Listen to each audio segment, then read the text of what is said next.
SaveSeige. It's been all over social media in the past week or so, but it's not the first time that we've seen these exact words put forward. SaveSeige was something that happened years ago when people were worried about the direction of the game. This time, there might be a bit of cause for concern, though. Siege X just launched a couple months ago, and the fact that there are enough huge content creators saying we need to save the game that just launched is maybe a bit worrisome. Now, Fett, you are certainly by no means a small content creator. In fact, you're actually a pretty big content creator, and I have seen some tweets about SaveSeige that you've jumped in on. Now, obviously, every single tweet that you have made is not going to be posted on this show. Dear God, that would be awful. And I'd feel for myself and everybody else. So I want to start this episode by opening the floor to you and saying, what does SaveSeige mean to you, Fett, the player, Fett, the content creator, and Fett, the former coach? Because this game means so much to us, and maybe saving the game isn't the same for all three of those different versions of you. How, Fett, would you save Siege? SaveSeige was a movement that started back in 2020. It was so long ago, I don't remember the circumstances around it, but for more so, I think people wanted to come across as like a wake up call to Ubisoft, right? Like, hey, do something, because like it's going down and we love this game and we don't want it to go down, but it is going down. This time around, I think it's real. And why I do think it's real, we had a conversation about it last time, but there was a couple indicators why I think this time it's real. But we had the biggest drop-off from start of season players to like I think it was like since March or something, we had a 50% drop in peak players and average concurrent players on Steam, which is like insane. The content seemed like it was very little, and for that reason, I guess to some people, it once again feels like the parent company that develops the game cares very little. And they want to see the game that they've invested that much time into cared about more. So for creators, it's like, okay, this is my job, right? I could jump ship. I really could. But like, I don't find joy in other games. That's how I feel, at least.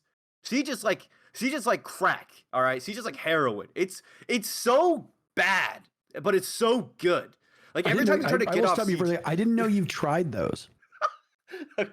Are you speaking from experience here? Is Fett our resident drug expert? For the sake of sponsorships, I will be speaking from hypotheticals. But no, yeah. So like if you've seen anyone try to quit Siege, it's mostly unsuccessful because there's no game like it. It is insane. It is the most insane game ever. It is so complex that every other game feels boring. Siege is just that amazing. And not many people want to jump ship.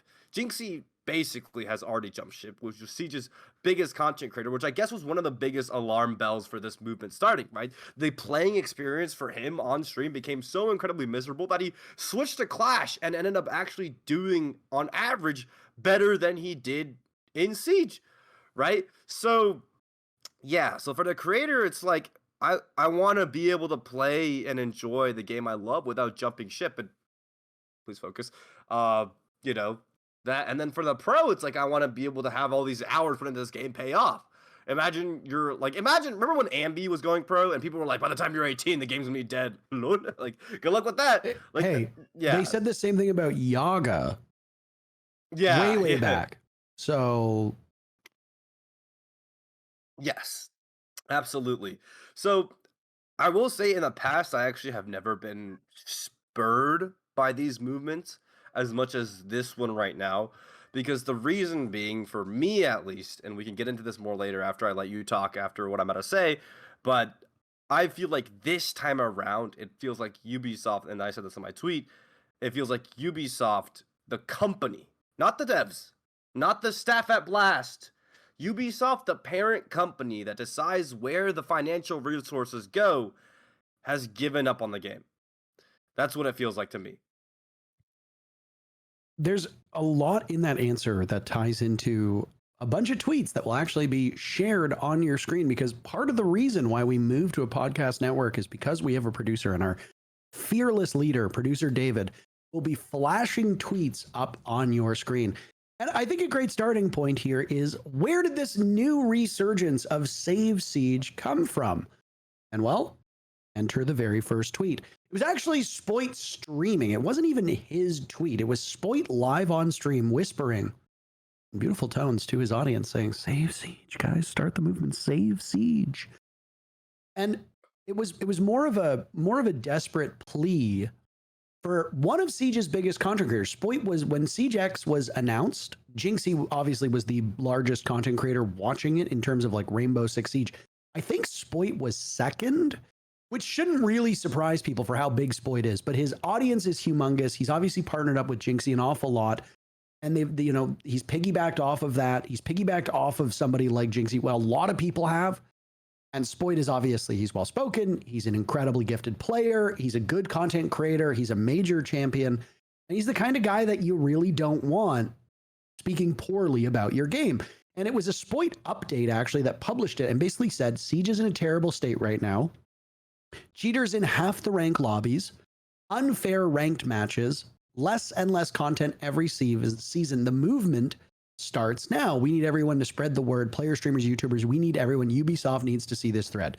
And of course, it was the tweet that launched 1,000 ships.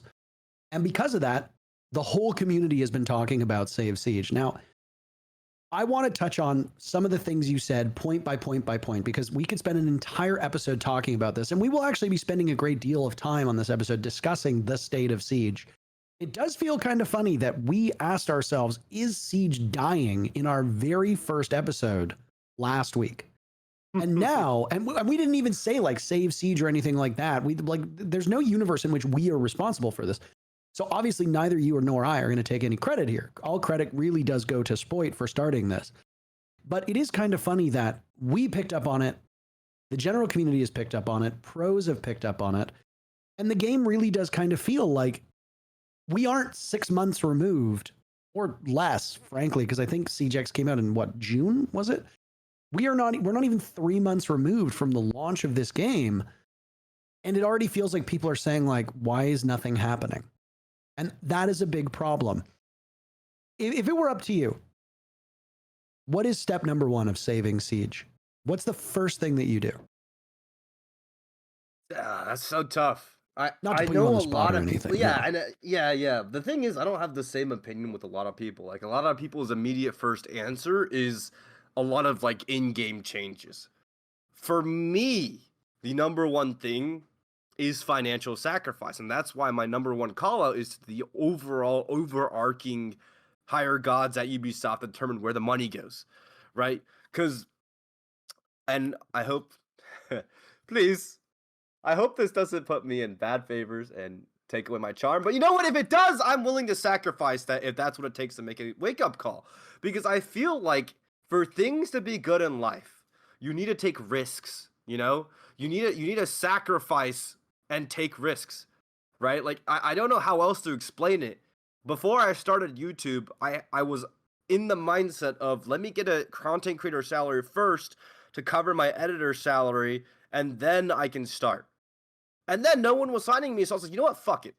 I'm going to pay this guy $1,500 out of my own pocket for this first month, which now I pay him way, way, way more, and that first video has 700,000 views. I took a risk. I went negative to go positive. And the developers of the biggest games in the world, Riot, League of Legends, Valorant, they have said themselves, we don't play to go positive on our games or our shows. We make League so we can make Arcane, and then we lost money on Arcane. And that's the biggest company in the world. They literally play to sacrifice for the love of the game. You know, you didn't just call Riot Games the biggest company in the world. I thought the biggest company in the world was Amazon. Not the biggest company in the world. The biggest game, the biggest esports title, the biggest game, the most played game in the world, right? The most played MOBA and the most played shooter, I think, at this point, right?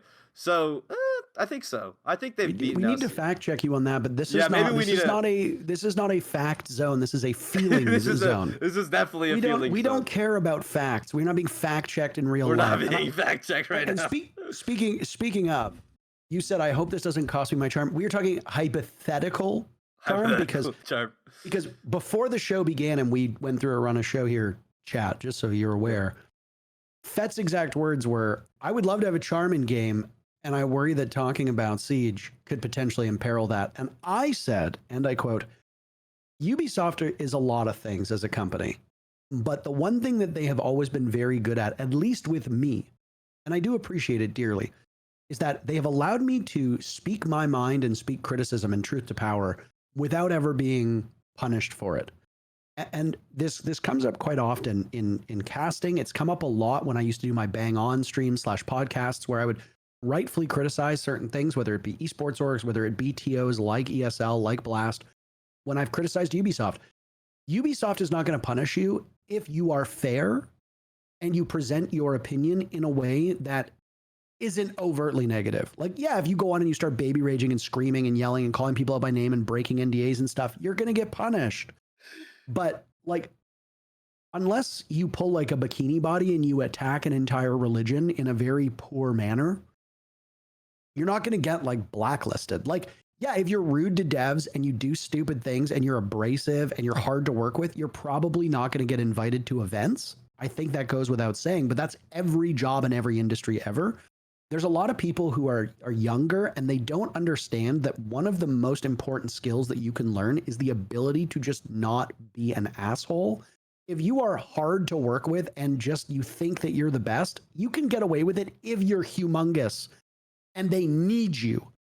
But if you're streaming to 200, 300, 400 people, if you've got 10,000 subs on YouTube and you're a dickhead who's hard to get along with, you're probably not going to be in their good graces for too long. So I just do kind of want to get ahead of this because I got called like a Ubisoft shill an awful lot, even though I gave in both private and in public no shortage of negative feedback to Ubisoft. And we're going to do that here on this episode, frankly, because I think that there are things with the game that desperately need to be fixed as well. So for those that are wondering, in our facts, not feelings zone, because we do not fact check ourselves.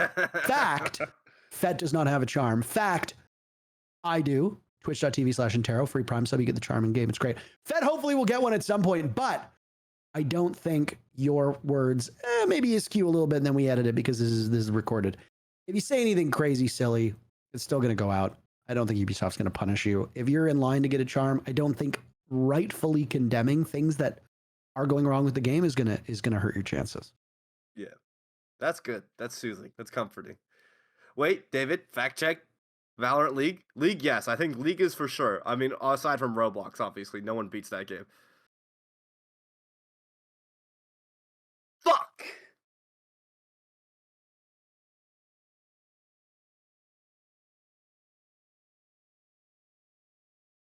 Yeah.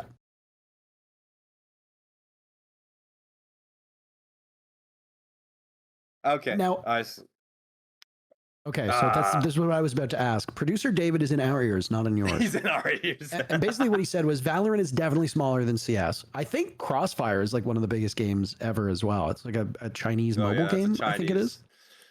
Chinese. In Korea, yeah. Yeah. And then, but League is huge. And this goes back to a point that I think we made on our first show, which is that esports is for marketing. Arcane was for marketing. The whole idea is to get people into the ecosystem so that they go into League of Legends and spend money on skins. Money, which, by the way, we'll be talking about as well, because earlier today, the new R6 share skins were announced. We'll actually be showing the video here on the show and then commenting on which ones we think are best, because we realize that 6on6 is not just a podcast for pros and the pro community. It's for all community.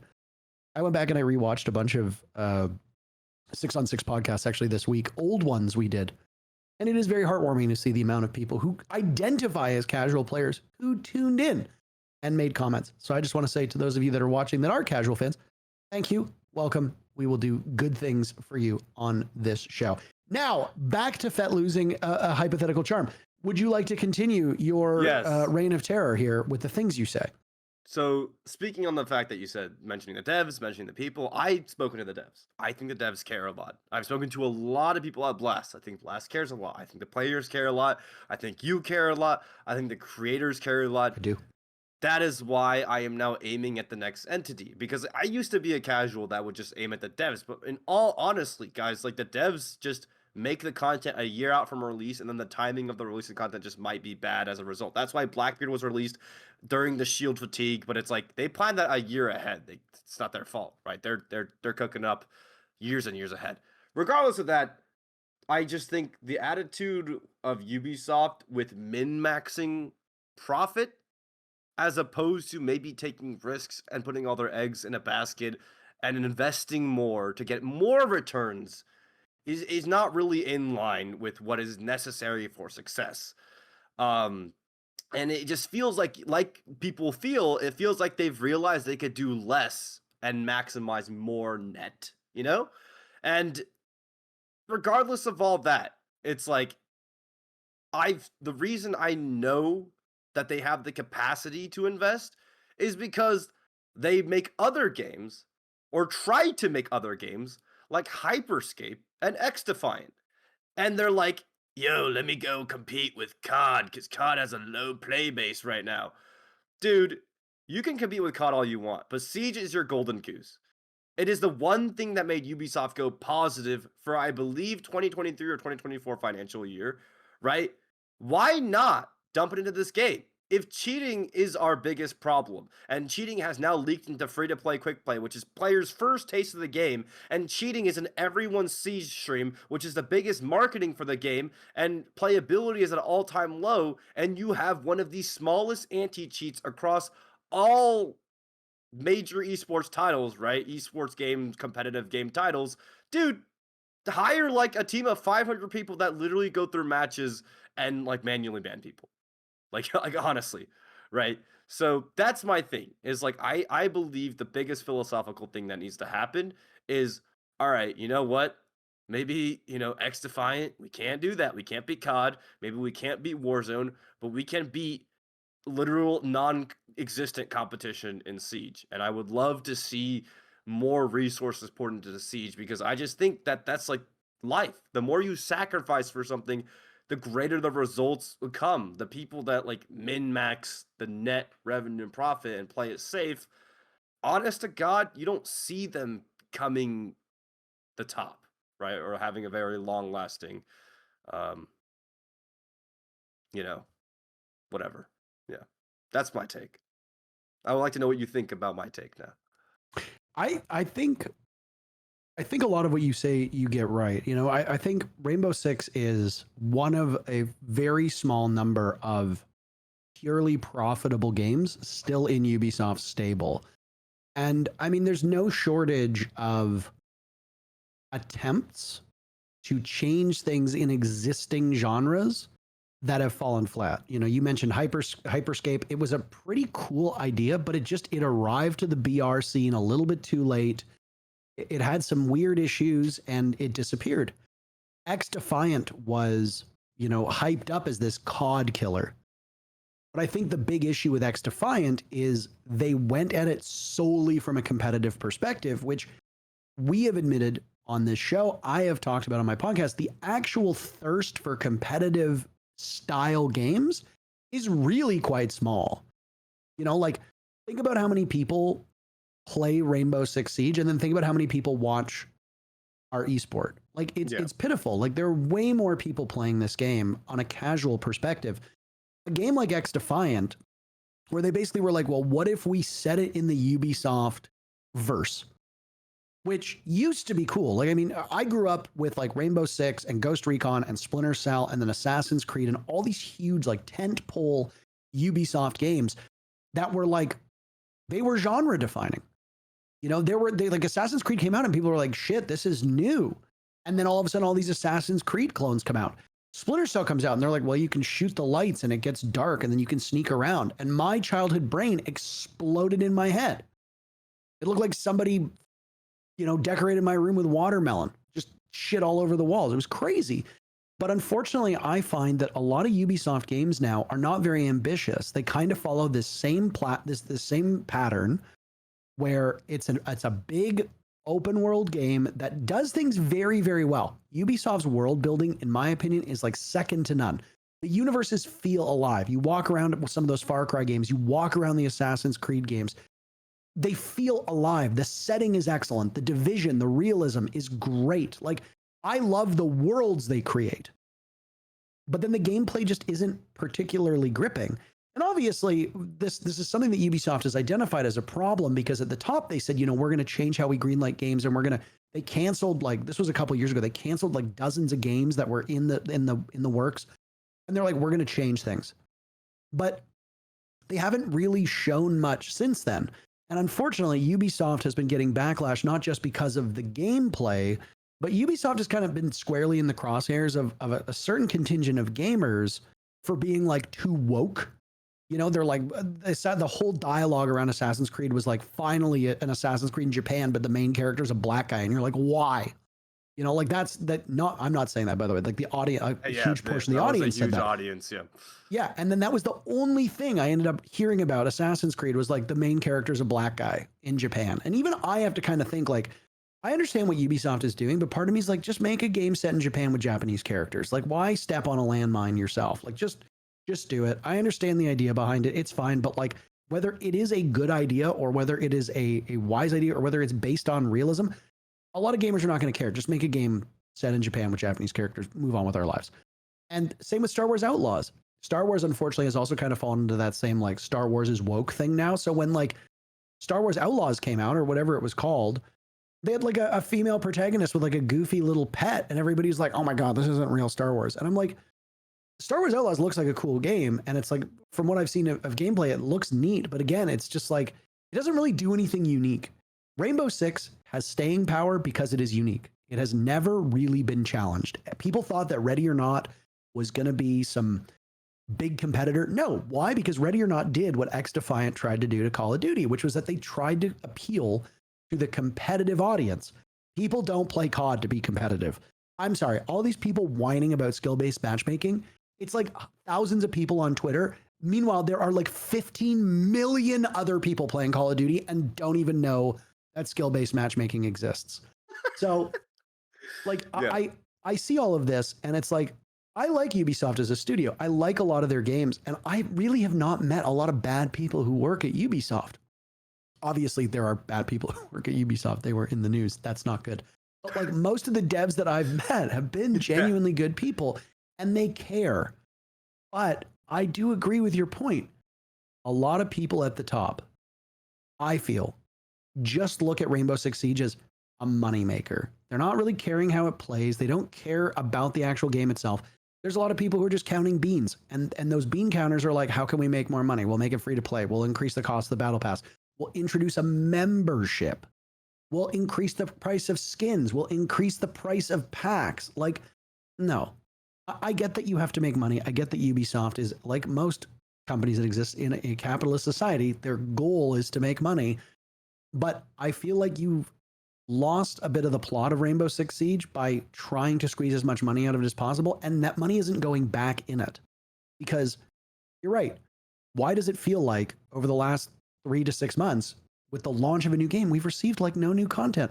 I don't get it. And I don't know how to fix it. I don't know the financials of Ubisoft. We are speculating wildly here, but it does seem like a lot of people have kind of checked out, and it's worrisome. It's worrisome because the first year of Siege X, that is when you really need to hit the ground running. And it feels like they kind of tripped a little bit. That's all. Yeah. No, 100%. And I mean, I think the number one thing that people were saying is like, boycott, like let's, like, I'm not saying it yet, at least, but the people that have come to me saying like, hey, Fett, if you want to see some real change, and these are established members of the community, they're like, if you want to see some real change, I believe there's a tweet I put in, David, if you can pull that up. So, like, people have mentioned like the biggest way to create change is to stop buying things. I'm sure this is like real, but I also like don't really know. Like, my first instinct was like, what if we stop buying anything from games that aren't Siege, but then it's like different player bases. But the boycott Siege thing, if you want to follow it, it is apparently the biggest way to hit him, because that's what the executives would look at, right? Because the bean counters, right? Those are the number one things. And our producer has graciously given us a piece of info that apparently in League of Legends, this same thing is happening. Apparently in the esports side, that there's like lower investment in the esports, and that $500 skins are being released, less and less content. What is going on? And I mean, it just, I think people can tell when the soul of a game isn't there anymore, right? Or like the soul of a game isn't enabled to be there, because I know the devs want to bring the soul of Siege back into Siege. They added back the old intro. Like, I know they love the game. I've talked to them myself, Carpazis and like that little trio, like they're the goats, right? Those are tall men, by the way. Those are very tall. those are tall men. Huge trio, NBA trio. No, they're the goats. But like, you gotta, in a game like this that requires that much upkeep, it needs passion, and people respond well to the passion, right? And passion often, more so than often, wins. Think of Silksong, right? Think of indie games. Think of Execution. What is it? Expedition 33, which by the way are mostly ex-UB devs. Yeah, but that's insane. I didn't even know that. That's insane. And they made a little indie game that are both now for sure Game of the Year contenders. Literally broke the stores that they came out on, right? So it's like, I don't know. I think people know what passion looks like. I think passion always wins. But let's try some engagement here. If you have any ideas, we didn't have what people others suggested in the game changes. Maybe for next episode we can go over that. So comment down below in those YouTube comments right now. Open it up. Tell me what changes you would want to see, what you would do to Siege, or tweet it out with a hashtag 6on6 and then hashtag SaveSeige at the end. Boom, engagement. It's only your second show, and you're already getting in on the calls to action. I love this. I'm calling to action. I will say I have appreciated much of the dialogue as we take a short break from discussing SaveSeige. I have very much appreciated the dialogue that I have seen on various social media. I mean, obviously, I don't really use Twitter as a platform at all. I log in and check it maybe once a day at absolute most. I think it's a dreadful place for the most part.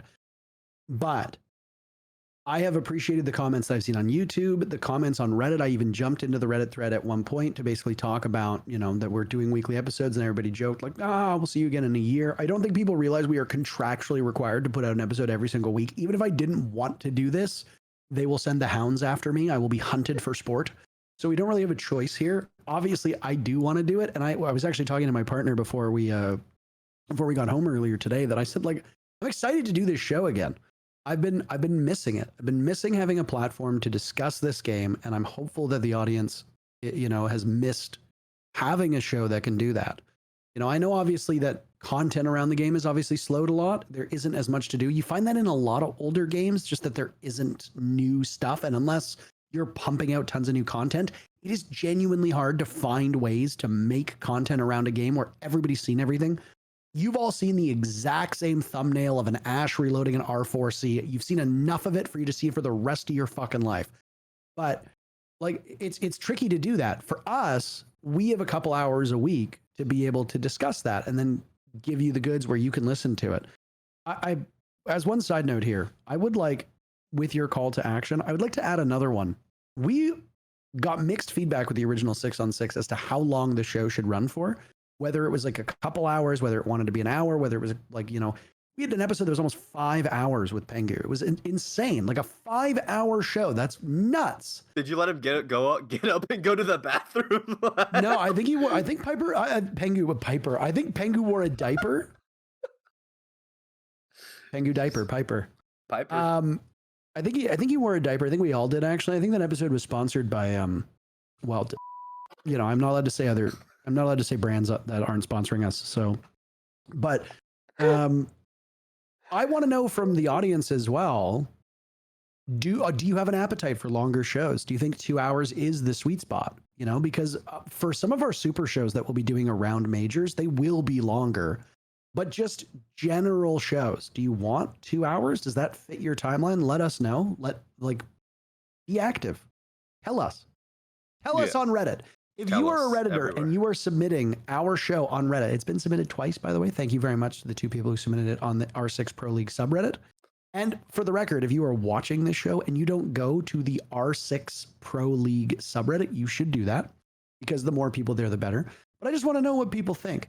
But anyway, back to SaveSeige. I do think that there is an ever-growing concern in older games to try to make as much money as possible when you think things aren't going well. And when you look at games like, Expedition 33, and when you look at games like, the new Hollow Knight, these are games that are made by smaller teams, right? Hollow Knight was made by what, 3 people, I think, are working on it? Like, yeah. That's nothing. And the game is not designed to be a service. So all of the money that they're making is just from the game itself. Siege, $20. Like Siege made in, I think it was like 2018 or 2019, Siege made like $600 million. I think it is important to note that the scope of these games are much larger. Like a dev team of 3 people has nowhere near the same overhead cost of like labor, of rent, none of that stuff. Like Ubisoft employs tens of thousands of people. I have met dozens of devs at Ubisoft who say that the only reason why they still have a job is because of Jinxzi. Like the game being wildly successful not just helps Siege, it helps an entire studio stay afloat. So it is absolutely paramount that Siege continues to do well. And I think hitting a team in their wallet can be good, but also there's potential for disaster, right? Like we referenced those bean counters at the top. If all of a sudden Siege's monetary like value drops off a cliff, nobody's buying skins, nobody's paying attention, etc. We don't know if the people at the top are going to be like, shit, we need to kickstart this, throw money at it, or if they're just like, you know what, it's a lost cause, let's move our money elsewhere. So yeah. I understand where Sue is coming from, and I don't disagree. I think voting with your wallet is very important, but at the same time, I do worry that people at the top of the company will take the wrong message from that and be like, you know what, it's been 10 years, we've sunk so much money into it, it had a great run, let's move elsewhere. The only real silver lining to that in my eyes is that Ubisoft really doesn't have another game that makes this level of money at this size and this scope. So if Siege goes under, Ubisoft will be in very, very bad shape as a company. So I think they have a heavily vested interest in ensuring that Rainbow Six continues to not just do well as a game, but also as a moneymaker. And who knows?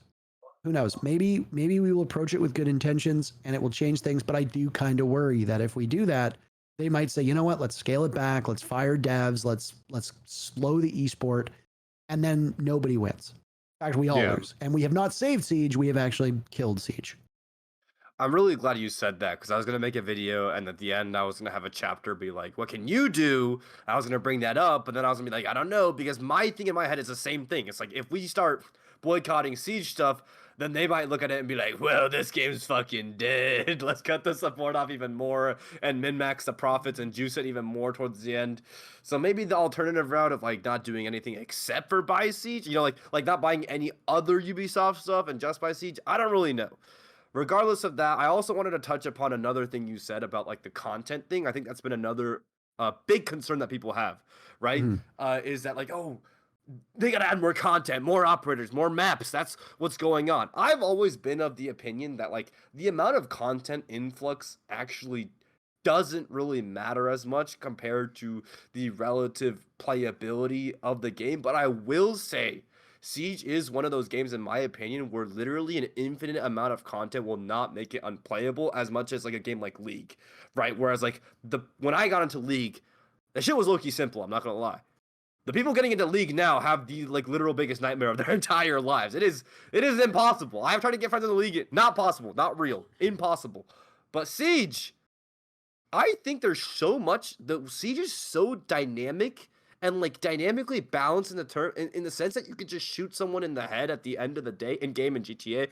Hopefully YouTube doesn't take that out of context, right? That like I think a lot of things end up balancing themselves. Save for Release Lion, honest to God, like Clash, for instance, theoretically should be the most busted character ever released in like not ever released, but like in a long time, right? In years, multiple years. She seems fine, bro.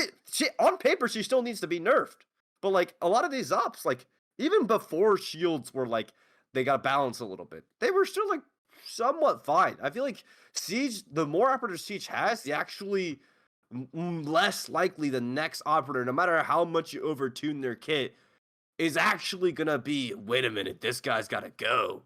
Because like Grim and Ying and Goyo, they got like 4, 5, 6. They be adding like more and more gadgets to these operators, making them busted as hell, and they feel fine.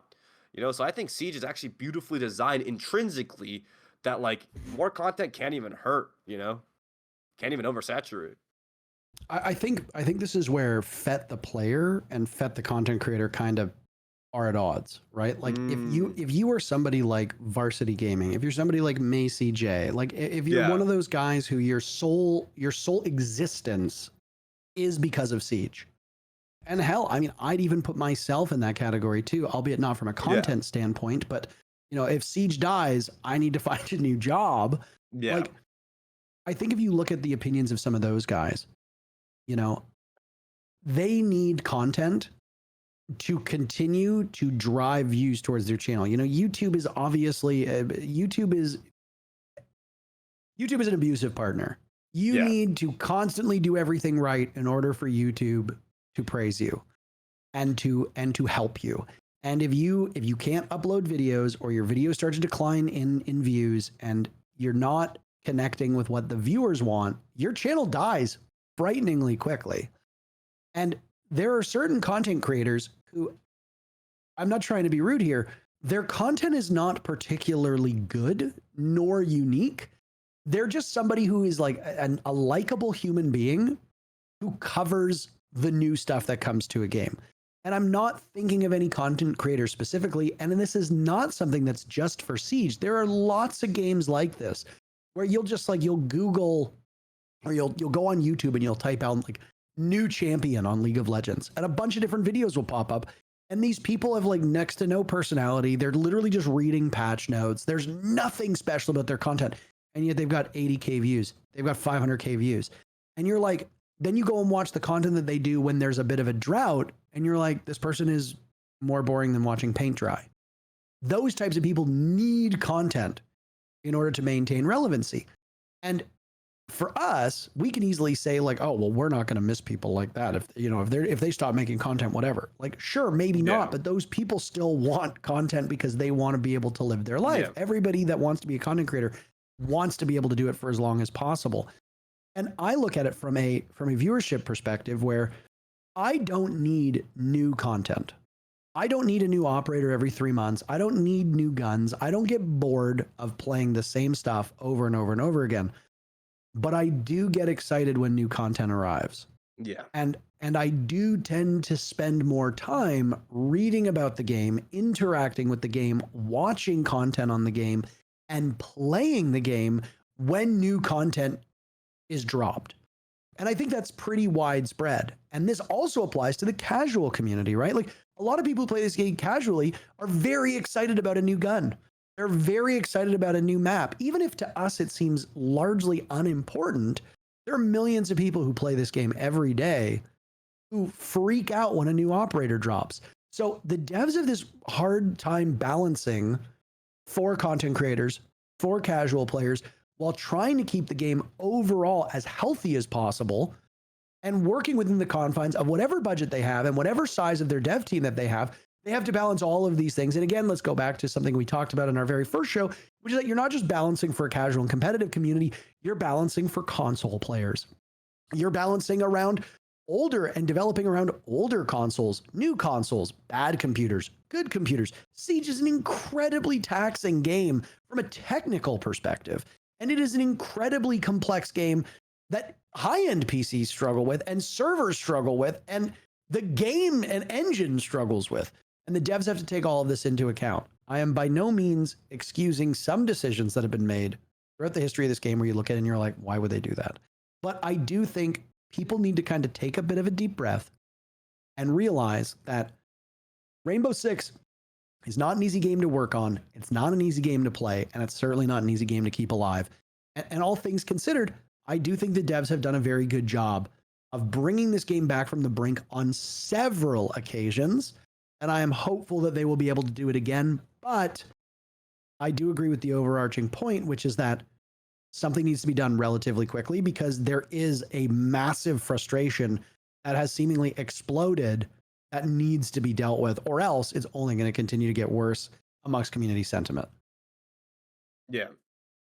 And, you know, my points kind of clash with each other because on one end, yes, the creator pro side of me is like, you know what, no more changes. I don't even think that's an issue. I think playability is the issue. But then again, my other point was that I think a game like Siege really will not have more changes harm it like the way League has had more changes to harm it.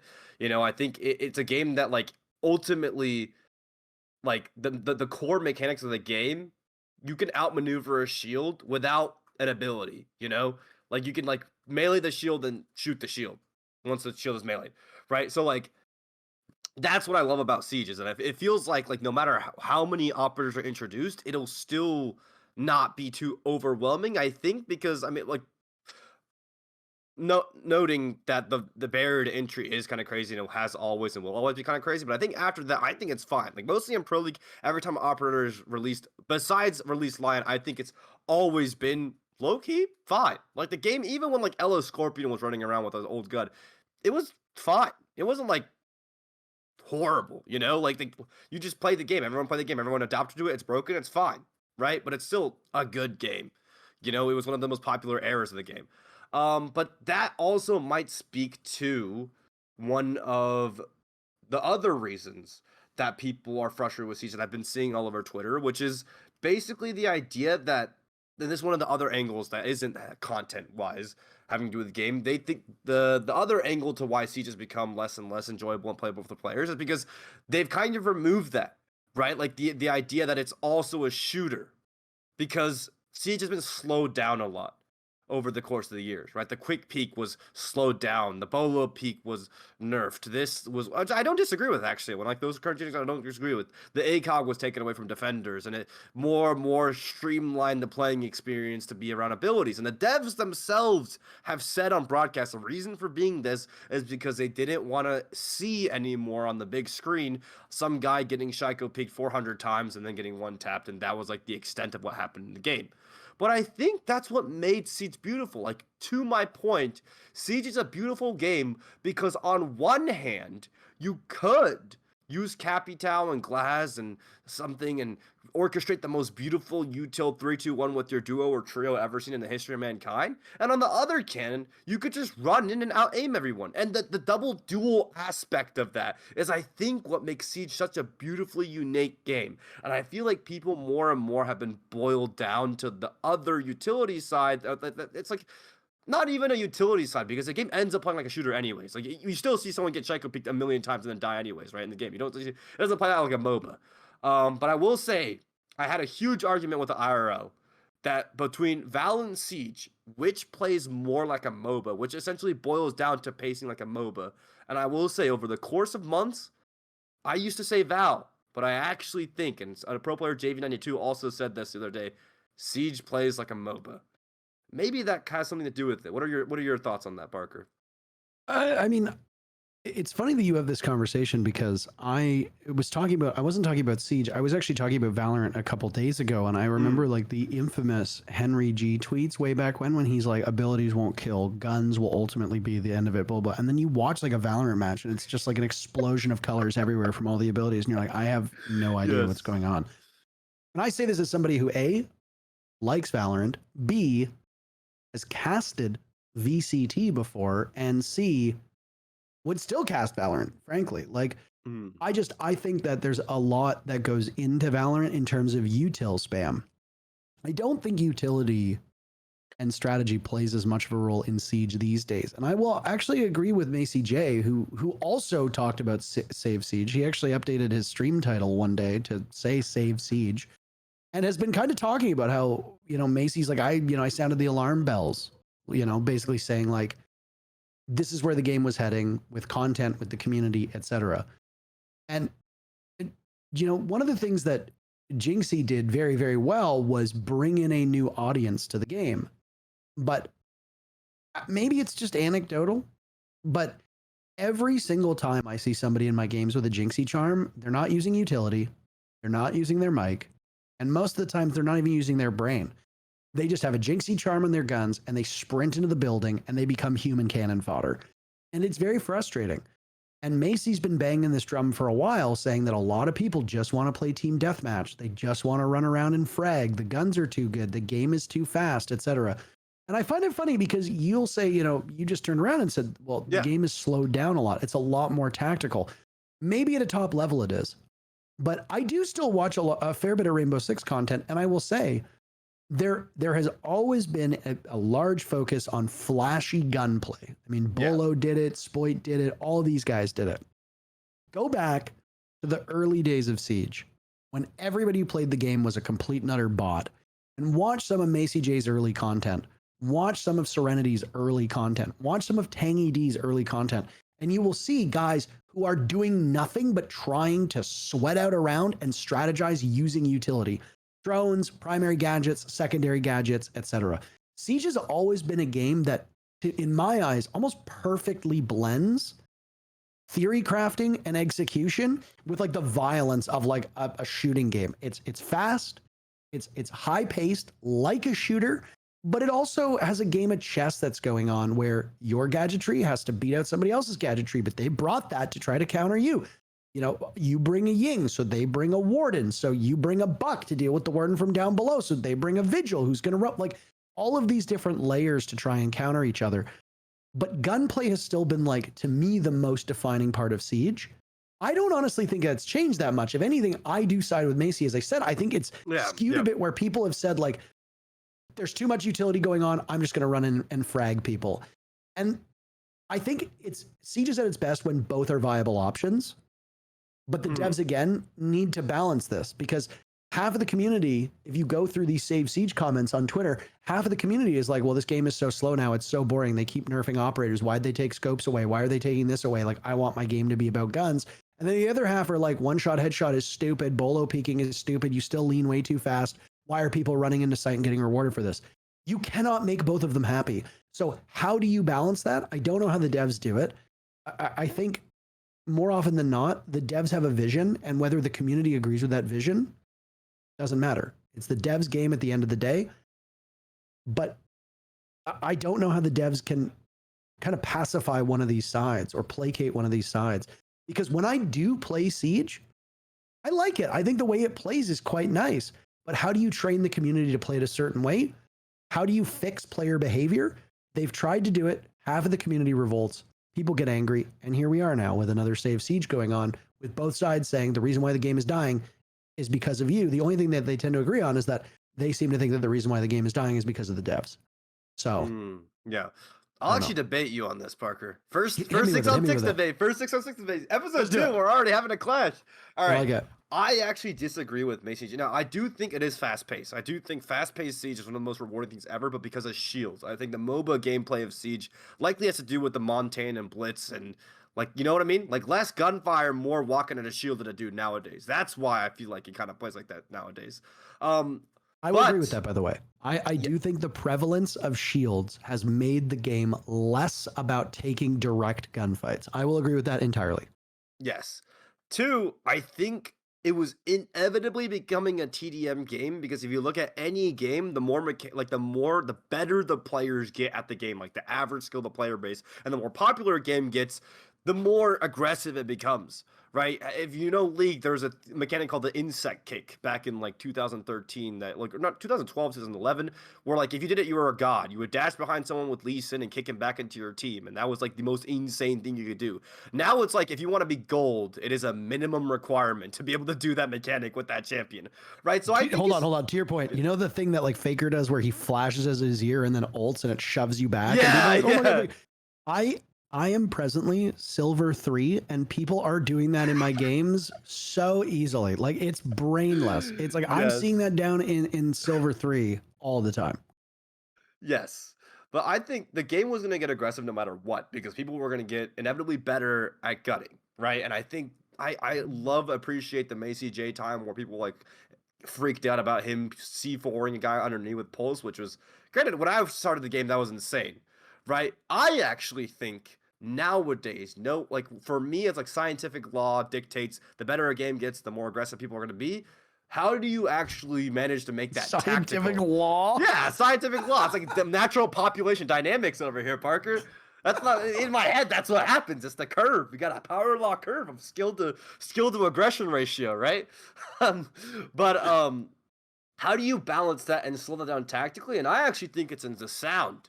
So here's my suggestion at Ubisoft. CS is a game where there's like 3 pieces of util that like 4 pieces of util that people buy around. But like it's so like, oh, you gotta be sneaky, you gotta move in a pack, and if you're fast, people know, but then you gotta move in a pack. But that's because you can figure out what someone's doing from half the map away. I think making sound linear, like straight through, because if you don't know how sound works in Siege, it goes through the hole and another hole, and then it gets to you. I think if you make sound loud as shit and go through the fucking wall straight to you, to where you can triangulate where someone is every time, that ash thunk thunk thunk thunk thunk running into sight every time gets punished every time, actually. You know? I think that's a very intriguing way of looking at it, but I worry about a game that's already typically very defender favored. Yeah. Suddenly skewing way more in favor of defenders. Because think about it, defenders don't need to move. You know, like you can all just anchor in sight, hold angles. Like, yeah, you've got your odd roamer. Like it depends on the rank, obviously, that you play. We're not talking about pro play. We're talking about just Siege in general here. But it's like if you make it so that attackers are super loud when they just move, I fear that you're just making defenders extraordinarily overpowered and just making it an absolute nightmare to attack. So that's just like every single game is like 3-0 defenders swap sides. I was actually going to say the opposite. I thought it would make it attacker-sided, because now you can't sit on like soft floor or behind a soft wall and rat there, and if you shuffle yourself, boom, you get wall banged. So that's actually the concern. But if they're not moving. Yeah, but people move. I don't know. Maybe they have to rework the way like you can make like CS, where you have like a silent way of moving around, right? But I don't know. I don't think there's a way that you can slow the game down like in any game, honestly, because like people will get better at the game, people will abuse its mechanics more, and you can't really force a certain play style, right? Like I think players will end up playing the way the game will be optimally played no matter what. Like they'll learn the speedrunning equivalent of exploiting the game. So I don't know. I think the game was destined to be aggressive and stupid and a little bit brainless and ranked, as you say. Unfortunately, I watched the comp side of things, which does skew my opinion, but yeah. I think we're kindred spirits on that one. A lot of my balancing just stems from if the pros can't break it, great. Like if the pros aren't breaking it up, then that's good. It's probably not going to be broken for everybody. You know, like let's put the pin in that balancing and move on. I think the other thing about making the game slower is that in order to do that, you make the game less responsive and you make it a bit clunkier, and that doesn't feel good. There is something about Siege that just it feels great. It feels great the way you lean, the movement, and the way that the devs have tried to slow the game down, I think right now still feel okay. But if you continue to slow it down so that there's like when you go to crouch too much, or if you go to lean too much, there's some kind of like cooldown mechanic or stamina mechanic, it won't feel as good. And I think feel is really, really important. Let's go back to XDefiant for a second here. A chief reason why people didn't like XDefiant, that if you scoured the internet for this, or didn't even scour, if you just looked up XDefiant, most of these people will be offering this up for free. It wasn't like you had to work to find this information, was that XDefiant didn't feel good. I used to really like Call of Duty when it was a more restrained and slightly slower game that wasn't as absurd as it is now. Call of Duty has completely jumped the shark, but that's its thing. It wants to be that, and I think it does it so well. The one thing that Call of Duty does better than almost any game I've ever played is Call of Duty feels great. Battlefield felt great. These games they play, they're responsive, the guns work the way that they should, movement works the way that it should, jumping, sliding, all of this stuff. There's just something about going into a game being like, damn, this mechanic, it's excellent. They really nailed this. I played XDefiant and I was like, why does it feel like my bullets are hitting a second too late? Why does the reload feel clumsy? Why does movement feel weird? I'm slow. I feel slow when I move. And it's like, if I start to play a game and it feels bad, it doesn't really matter much beyond that. I don't stick around. Obviously, the exception to that are games like Valorant and CS, which I feel are very clunky, but that's by nature. That's the style of the game. I don't think it's particularly fluid. Obviously, Counter-Strike and Valorant fans are going to be the people who watch the show are going to be up in arms about it. But I don't think Valorant and CS feel particularly great, but they are not arcadey shooters. Yeah. Your bullets don't go where your crosshair is. Your bullets aren't firing in the location that you're looking. They're all over the place. But when you're looking at arcadey games like the Finals, like Battlefield, like Call of Duty, like Siege, like XDefiant, feel is so incredibly important. And I worry that if the devs do try to make deliberate measures to slow the game down, they're going to kill just the secret sauce of Siege, which is just the way that it functions when you move and look around. And I love that, and I don't want them to change it. So, by the way, for people who've made it this far into the show, Fett is very sick, and we have like fever flu Fett at the moment right now, trucking his way through an illness so that he can bring you our contractual obligated second episode. No, I'm enjoying this a lot. We're trapped here. Help us, please. They won't let us leave. They won't let us leave. No, but yeah, you're 100% right on that. And feel is so important. I think like one of the biggest things League had over Dota when it first released was not having that turn time. Dota is so clunky. Dota is so clunky. League is so League smooth. is snappy. It's brilliant. Yeah. And Siege, I'll say Siege, I think has the most satisfying gunplay of any attack FPS ever. Like it's COD gunfighting, but in an attack FPS environment. And it's executed brilliantly, like the leaning, the laser beaming of the guns, the pew pew pew. Like I think it's great, man. I love Siege gunfighting more than and I think a lot of people can attest to Siege gunfighting be great. And it's so unique in the fact that it's one of the only console shooters that doesn't have aim assist. And like you see the uprising of these players like Stompin, like Mingo, like Kaysen, that have just like deadly precise aim on roller, on the controller. And then they'll get into a 1v1 lobby against a PC pro and walk the fucking dog shit out of them.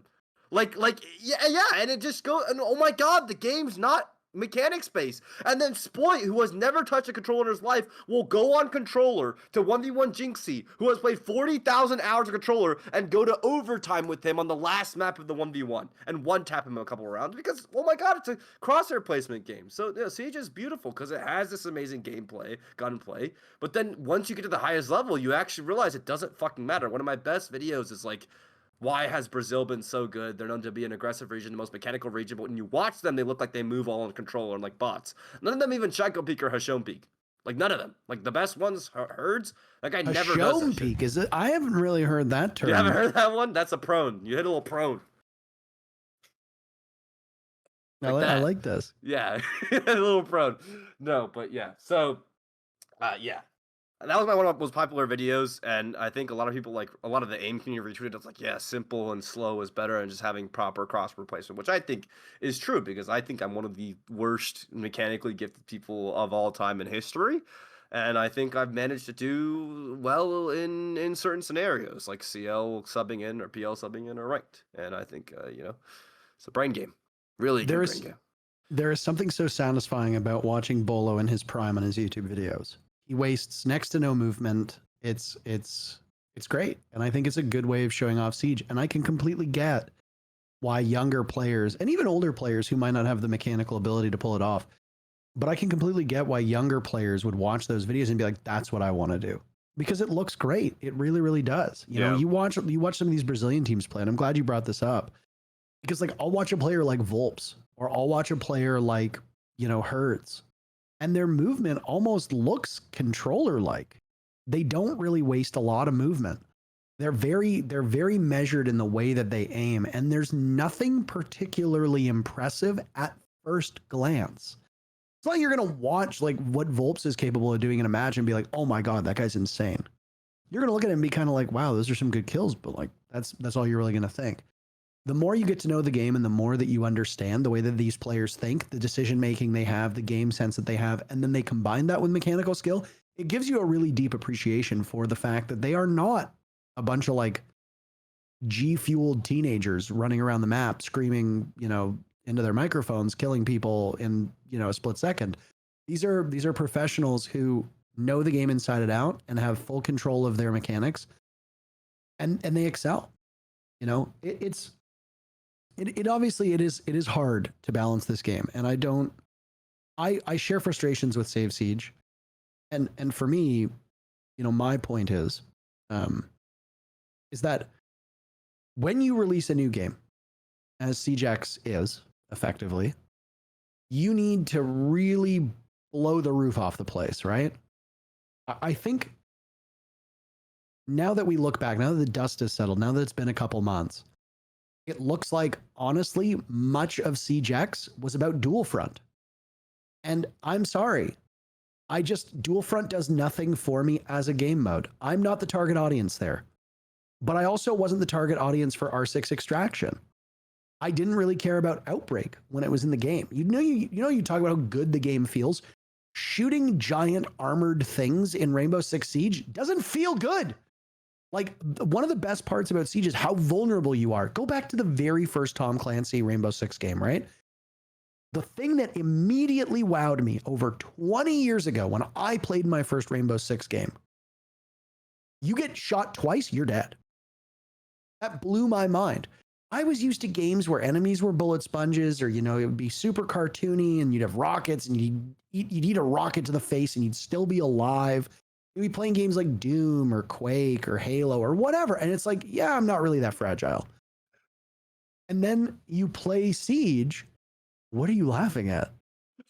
I wasn't alive when that game came out. I'm sorry. You said 20 years ago, and I had to fact check, and I was like, "Oh my god, I wasn't alive."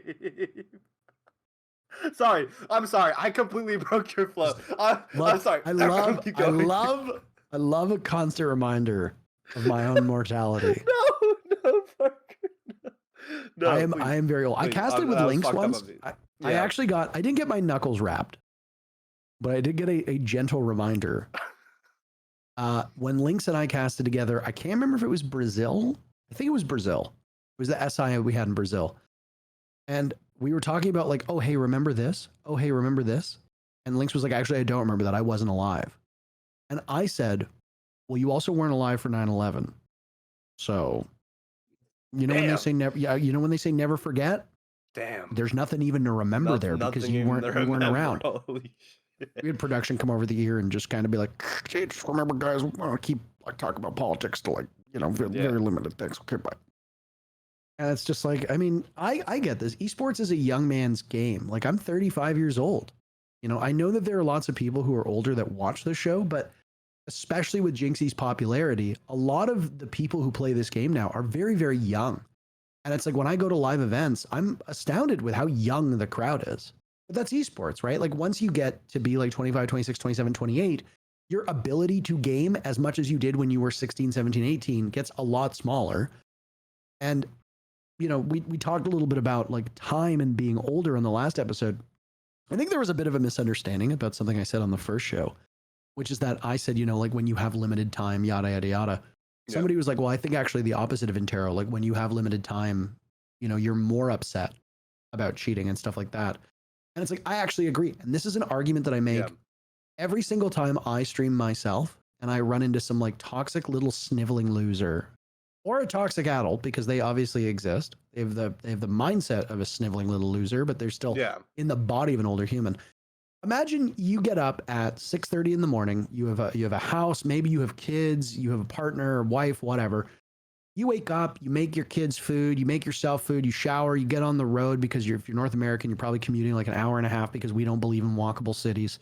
And then you get to your job and then you work your job. Maybe you don't really like it. Very few people actually love their jobs. Whatever. It's a job. It's there to pay the bills, you know, and then you move on with your life. You get home around 6:30, 7 o'clock, you make dinner, and finally 8:30 rolls around. The kids have either gone to bed or doing whatever, and you're like, I finally have time to game. And you have time to play like 3 to 4 matches, and in 3 of those 4 matches, you get the most toxic teammates humanly possible. And suddenly, you've now wasted your evening. All of your leisure time, up in smoke. All because a bunch of, you know, wannabe main characters thinks it's really funny to disrupt gameplay, which is why I am so outspoken time and time again about getting rid of those people. Like, yeah, you should be able to have fun the way you want with the game that you bought. I have no disagreements there. And a lot of times, like, I'll play a game and like my team will lock weird and unconventional operators, and I'll get a little bit frustrated, but you know what, whatever. Like it'll obviously be annoying, but people are going to play the way they're going to play. But I think, like most things, your right to fun ends when it infringes upon the right of somebody else to have enjoyment. A kid running around screaming at all of his teammates or team killing, yeah, I'm sure they're having a whale of a time, but they're ruining everybody else's fun. So I am very outspoken about that. And I hope that the people who are watching would understand that I sympathize. When you're older and you have limited time to game, it is even more important that the community behaves itself and is well moderated, whether that be cheating, whether that be griefing, whether that be team killing, whether that be toxicity, whatever. Because some people only have limited time to enjoy their hobbies, and you trying to be some superstar main character, some funny guy, no, it's destroying other people's enjoyment, and we should be punishing people for that. So I hope that person in particular who watched understands that we're actually aligned in our thinking here. And maybe I just didn't say what I wanted to say all that well. Yeah. Anyway. No, I'm sorry you have that experience, because I kind of get the opposite of that experience, actually. Because when you mention in your games, you always have a guy running around not doing anything, just trying to like go for guns, not using his mic, either that or team killing, screaming. I have actually surprisingly got Plat. That's what happens in Plat. Yeah, maybe it's Plat. I've actually got the opposite, where like I think ever since the advert of my videos reaching like the audience, like Pro League reaching the younger audiences with my videos, like the 300,000 view Pro League videos or whatever, I've actually gotten a lot of stacks where I go into it and they all 0.9 KDs, and I'm with a stack of like top champs, but then they're not pro top champs. They're like the rank star top champs that are friends of the pros. We'll get dogged on. Because those 0.9s are tucking the fuck up, playing disciplined, playing like C4 underneath and win cons and shit. And I'll be like, dude, how the fuck did we lose this game? Well, we just got outstratted. So that actually brought a smile to my face for like a little bit there until it kind of all just went cheater mode again. But So I actually had a different experience at the top, but I'm glad you played the game so that we can get that experience I'm glad you're dog air. Shit at the game so that I know a human who plays down with the wristless. Down with the wristless. Troy once called it kneecap elo because everybody's crosshairs aimed at the knees, and I was just like, okay, man. Like he's like, well, you're a kneecap elo, and I'm like, that's so unbelievably hurtful. But speaking of kneecaps, there's a good point. What do you think of limb damage? Because I actually think I don't really. I mean, most people seem to hate it, right? I don't really have a strong opinion one way or another. People think that it makes hit reg feel worse. What do you think? I think it sucks. I thought it was great when I actually first came in, theoretically, and I think the overall effect of it is it sucks because I think it does make hit reg feel worse. It makes you question if you're even like killing somebody. And I think there's moments where like a guy's like hiding underneath a table and you can see their feet and like you like, oh my god, freebie, and then you start shooting him and he stands up and like first bullet hip fire headshots and you're like what the fuck. Whereas in olden times you melt that guy in point two. I think part of Siege actually is that olden times you see a sliver of a person and you melt their body away. You know, I think that's kind of sick. So maybe I don't know if you were playing the game back when like the original Hereford base was in, but I remember yes. I remember reading something where it's like the strongest objects known to mankind, and then it's just like a list of like the toughest things, and then it's like Rook prone under the stairs in Hereford base because all you can do is shoot the soles of his feet. But that was back when you'd light up his foot and you'd shoot him like 9 times and he would still have 80 HP and you'd be like, I don't understand what just happened here. Like, I don't get it. I remember that actually. I remember that, yeah. I think, again, this just goes back to feel, right? Like, I know that PUBG made some changes to limb damage recently too, and it's pissed a lot of people off because you'll shoot a guy and it'll hit him in the arm like 5 times, and then he'll still have like 40% of his HP, and you're like, this doesn't make any sense. And it's not even really like, it's not even realistic. Like, if I shoot a dude in his leg 4 times in real life, he's probably going to die. Like, it's not, you know, it's, I don't know. I don't have a strong enough opinion on it. And I haven't experienced enough of a change in my own gameplay for it to be something that I need to focus on. Yeah. There are a million other things in the game that irritate me more than limb damage, which I guess is a great time, unless you have something else to add, to wrap up this conversation on SaveSeige, because we still have to talk about the team skins, and then we have to do a very quick recap of all, well, the 4 leagues, but technically 6 because Asia's split into 3. Last thing. Think piece. Does limb damage make quick peeking more OP? Answer in the comments below. If you've made it just over an hour into this video, It's an the hour think already? piece- Damn. we're Damn. actually we're like at an hour and 15 minutes. I'm having a good time then because that shit Now flew you by for me, understand yeah. why we were able to do 4-hour videos. Yeah, like 4 hours. Oh my god. you blink and you're like, oh my god, I'm recording for 3.5 hours. That's crazy. Yeah. It's fun when you get to talk about this stuff, and there's not a lot of opportunities to do that. I mean, when I stream, I have obviously chat to bounce off of, and I like to think that my chat is a little bit smarter than the average Twitch chat. I think I've worked pretty hard to try to cultivate that.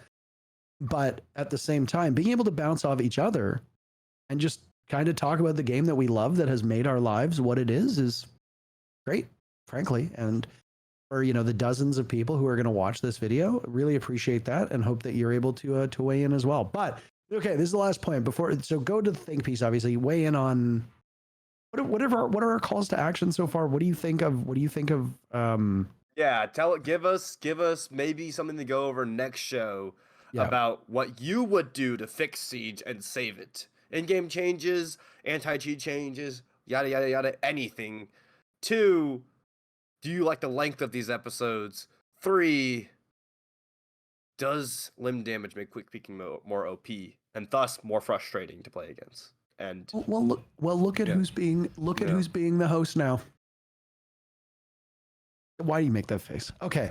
For the Spotify and other audio podcast people, they're gonna have no idea what the hell's going on. But for the YouTube people, no, I guess it's not true. We have video on Spotify now.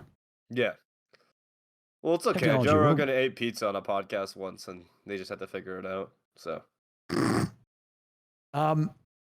just very quickly before we do turn the page on this, this story, how do you save Siege? You are handed the keys to the castle. How do you save Siege? Which castle? Like top of the line Ubisoft, or I'm just a dead? The Siege castle, man. I don't fucking know. Just I have given you the keys, and you're like, these keys do anything. How do you save Siege? Obviously, be a bit reasonable here, because obviously, Ubisoft's not going to spend fucking $4 billion fixing this game. So be reasonable. But you have an opportunity to save Siege. Where do you start, and what are your main points? I make shields less, I make shields weak to the point where I think last time we talked about HP bar, an HP bar and shields, and then after that you start taking damage through the shield, because I mean in real life you hold this to your face, you're not going to tank for 240 bullets, right? Nobody talked about that in the comments, by the way. Damn. There wasn't a single comment in the YouTube video about what do you mean HP bar for shields? What is this? Damn. Also, I love how the first thing you do is nerf shields. Not even get rid of cheaters. Not get rid of vaporize cheaters with a ray gun. You told me no $400 billion. I can't hire more still okay. If most video games have figured this out better than Siege, I don't think budget is the problem here. I think I won't speak too much on that one. I think there's a contract that's a problem with there. But in game, I think remove limb damage, revert it back to old, current leading and movement, all that's fine. Maybe like you said, add fatigue to spam proning or spam QEing. Shield nerf would be great. We have lost you, Fett. We have lost you. Hello? All right. I got Discord bugged. I got Discord bugged. I thought my internet went out, and it wasn't my internet. Parker froze, and then he stopped talking. And then I was like, no. But yeah, no shield nerf. Limb damage gone. Make sound linear and loud, and have a way to move silently, maybe with alt walking. Boom. That's my in-game changes to make the game feel better. That's that. I don't want to infringe on new content and stuff, because I don't know, or not infringe. That's not the right word. Anti-cheat side, get a bunch. Okay, this sounds crazy, but you cannot really avoid hiring people with shady pasts if you want the know on how to beat cheaters. To beat cheaters, you get cheaters. That's what Riot does. That's why they have the best one. Right? Every other game is infested. So low key, bite the bullet. Maybe get a guy who's a little bit straight, as long as he wasn't a criminal, a fully fledged criminal, as in as long as he didn't I'm not gonna draw a line. You know what? I'm not gonna draw a line. Just maybe bite a little bit of a bullet, hire ex cheat devs, pay them a bucket loads of money, and start winning not winning, but closing the gap on the cat and mouse game. Because there's the thing, I don't like people with the idea of, oh, there's always gonna be the cheaters always gonna be ahead of the anti-cheat. It doesn't matter. The point is the cheaters, the cheat devs, the anti-cheat, right? It's always gonna be ahead. Yes, you want it to be ahead by like this much. You don't want it to be ahead by like this much, right? That's the point. You don't want it to be like you don't want this gap to be like this big. That's the idea, right? That makes the game playable.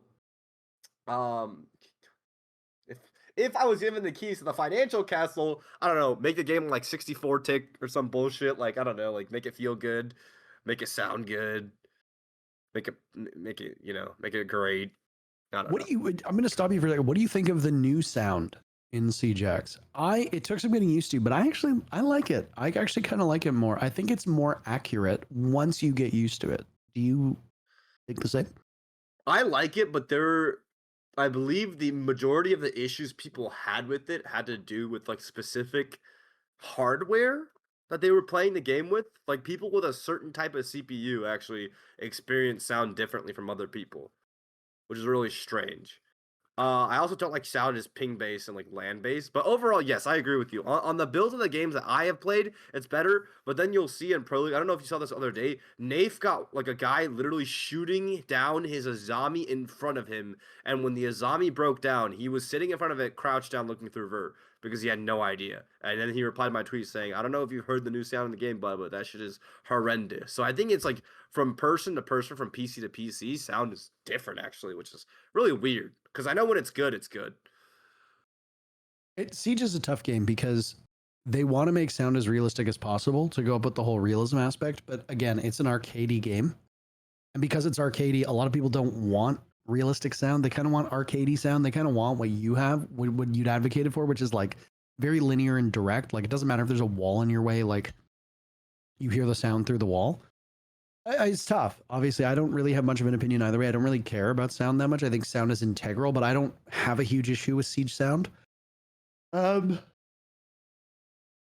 I had to save Siege, I mean, I don't know why there has been such a deficit of content. I don't know if maybe they're cooking up something big. Maybe they've taken on too big of a workload with Siege X and they're still running behind, and that, obviously next year they're gonna, oh my god, but like, I don't know. I feel like with Siege, they kind of got themselves into a rough spot really, really early on in the game when they were releasing 2 ops a season and new guns and new maps. And it was like, obviously you needed to do that to kind of generate interest, but it was so much.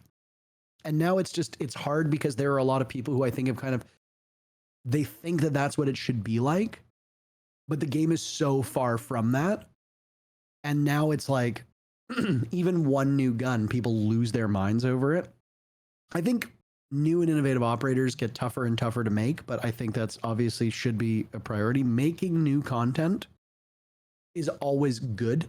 I echo your point where it's like, I don't think you're going to bust the game by adding too much stuff. I think constantly revamping maps, if you're not going to make new maps, is a no-brainer.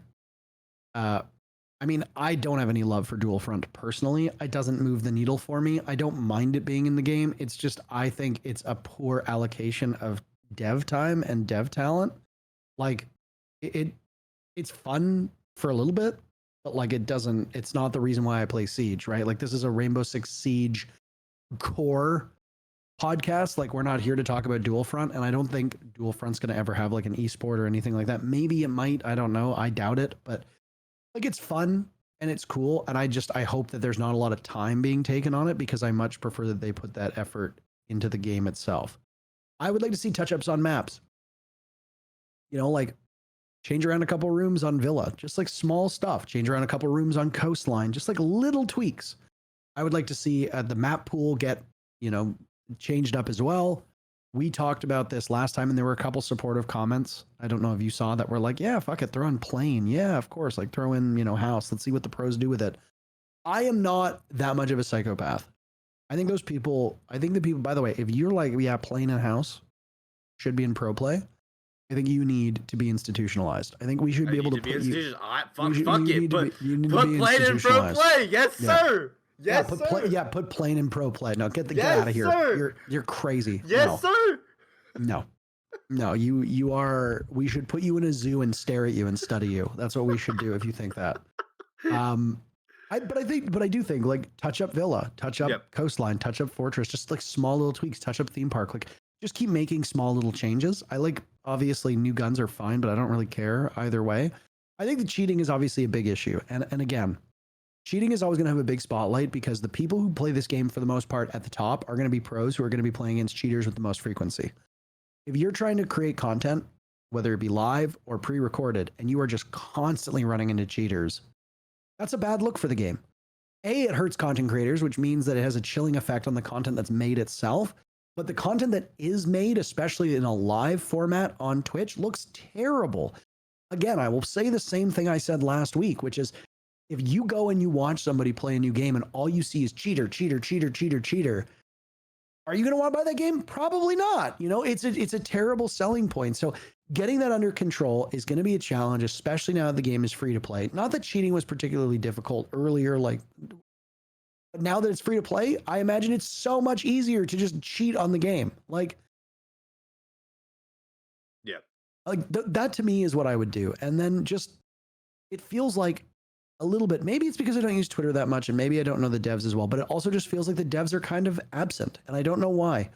I understand that devs don't want to be on social media all that often because a lot of capital G gamers on social media are insane people that don't understand the difference between like a professional life and a personal life. Like I remember when like Way would work for Ubisoft and then he'd like tweet about how he's on vacation and people would literally like flood his replies with, "You fucking idiot, fix the game. Like your game is broken. You're a moron." And I'm just like, those people should also be institutionalized. Yeah. But like, I get it. It kind of feels like there's nobody really, it doesn't feel like there's anybody driving the bus right now. And I don't know why. I don't know if that's just because of me. Maybe it's because I've tuned out a little bit because I don't use Twitter and Twitter was the main platform for it. It just kind of feels like SaveSeige is in stasis. Like it's there, it's treading water. And that's not what the game should be like right now.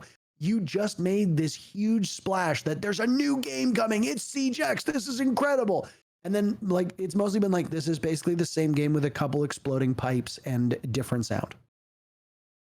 Yeah. And like, I know that that's a really reductive take. And I know that that's me kind of dismissing some of the bigger things on the back end that they've done, but the game doesn't feel like an Overwatch to Overwatch 2. It doesn't feel like CS to CS2. Like it just kind of feels like, hey, we did a big update and that's it. Yeah. And I wish there was more. I wish there was more for us to sink our teeth into, and I'm hopeful, even if that hope might not be well placed, I'm hopeful that there's more coming. Yeah.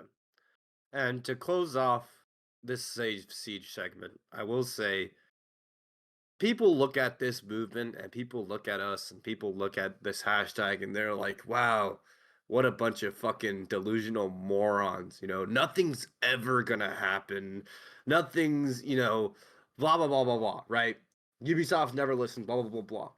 But that's the thing. It's like, what? First of all, it's always better trying than not trying, in my opinion. But two, if there's any game in the history of games to do it, it's Siege. Siege is like the only game I can think of that started off its lifespan as a train wreck and then came back to life to like insane peak levels to contend with the top games in terms of player base and esports viewership. It is one of the most unique games ever. And then a second reconnaissance recently with Jinxzi, right? And Stompin', and then Bolo going pro. I was like, it's like so many canon events in Siege are just insane. It like blew the game up. It's like, if there's any game to do it, I think it's Siege. And I think it would be a beautiful thing to see. And I think that's why we have that hope. Because it's not like, okay, we're a little bit delusional, right? But we've seen it happen before. We've seen this game claw itself out of the ashes before when everyone thought that this game was dying. Because when people say like League is dying, it's not dying like, oh my god, League only has 5,000 players today. It's dying like, oh my god, League only has 2 million players today. You know, like, so Siege genuinely clawed itself out of the dirt multiple times, and I believe in it. I honestly believe in it. I'm not going anywhere, at least, because I mean, I don't want to go anywhere else. I'm not either. And I mean, if you look at these numbers, some of them were real grim, and I think people have, short memories. Obviously we saw a huge resurgence of the game in 2020 around the time that COVID struck, around the time that we had the big SI that everybody was talking about. And I remember Slasher tweeted something in 2020 basically saying like this was a make or break year for Rainbow Six Siege, and it was. And honestly, COVID kind of cut our esport off at the knees. We were almost like uniquely punished because of COVID, because there were all these grandiose plans to move to LAN leagues and have like this like international production. And then obviously we couldn't do anything for like 2-3 years. And we hit like over 100,000 unique daily like average concurrence on Steam. And again, just using Steam charts alone is very foolish and is wrong. But I mean, like, whatever. It's the only public data that we can really go off of, right? We dropped down to 40,000 average concurrence. We hit 37,000 average concurrence on just Steam alone, November 2021. And then from about that, we continued to slide. November 2022, we hit 23,000. It is September. We are currently at 62,000 as our 24-hour peak. Granted, it is now a free-to-play game. That financial barrier to entry is going to keep people at bay, even if the game did always go on sale for like $5, $6, $7. There's a big difference between somebody who's going to spend $5 to play a game versus somebody who's going to spend $0 to play a game. If I don't know a game, I'm not spending $5 on it. If it's free to play, I'll give it a whirl, right? If I like it, I'll spend $5. Maybe I'll even spend a bit more depending on how much I like the game. But if it's $5 and I don't like it, I'm like, man, I just wasted $5. We are very far from the darkest days in just the last couple years, again, ignoring the fact that the game almost died multiple times during its first year before the devs willed it back to life. But still having, even if Steam charts was all we could show for it, which it's not, but let's say it was, even having 62,000 peak players and an average 57,000 players playing today, that is very good. Genuinely, that is very, very good. But I've heard estimates ranging up to when you include all the consoles and stuff like that, there's over 1 million people that play this game every single day. And it's still very popular on console. It's still doing well on TikTok, and it's still over 50,000 on Steam. This game is far from dead. And it's funny because I've read some of the comments, people saying like, oh, the game's been dead for like 6 years. The game's been dead for 8 years. How the fuck are you going to say this game is dead when there's a small to medium-sized city that still play it every single day that we're just able to see on one platform? We're excluding Epic. We're excluding Uplay. We're excluding all the consoles. Just Steam, almost 60,000 people. Like, I understand that nuance is largely not a thing for social media because of character limits and whatever else. But I would always beg people to please just be like a sensible, sane, reasonable person. If you think Siege is dead, it's not. Siege is on a trajectory that is a little worrisome, and I think that we need more content for it, but it is far from dead. So with that said, let's move on to our second topic, which Fett, they released some new R6 share skins today. And again, now you get to know what day we record the podcast on. Just a little friendly helper for you. Producer David, I believe there's a video that you can show of all of the skins. Video. Fett, you get to watch the video for the first time ever because you were too busy today. You were too busy today doing a PhD. That's a SteelSeries logo in the game? That's a cool, that's interesting. That's an interesting FaZe Clan. I love FaZe Clan. Oh, double. I did see a little bit of this. The double-sided gun for that is cool. But yeah, interesting. I love this. This is just a react video at this point. This is Fett reacting. Video. Oh my god. I love the Japanese org taking Asian inspiration for this. I love the fact that there's not that many anime girl skins yet. That's good. This is good. Oh, here's a Bolo one. I've seen this one already. Just because Bolo, I know that guy. For the record, anime girl skin. For the record, anime is awful. So I am very glad that there is less anime. All right, anime is not awful. Speaking of anime, here it is. Here's an anime shield. You know, here's the thing with Elevate. I will say, despite the fact that they're known for being the anime girl skin org, I think they executed the best out of any org, and that's why they've been so financially successful with it. But yeah. You're talking about Elevate? Yes. Yeah. Oh, these are beautiful. Dude, that's crazy. I know DZ, also the Razor logo on theirs. Very interesting route to take with letting sponsorships be on the in-game items. Very cool also that potentially that might make it more financially lucrative for sponsors to get into Rainbow Six, because hey, you could buy something with your sponsor logo in the game. That might be sick.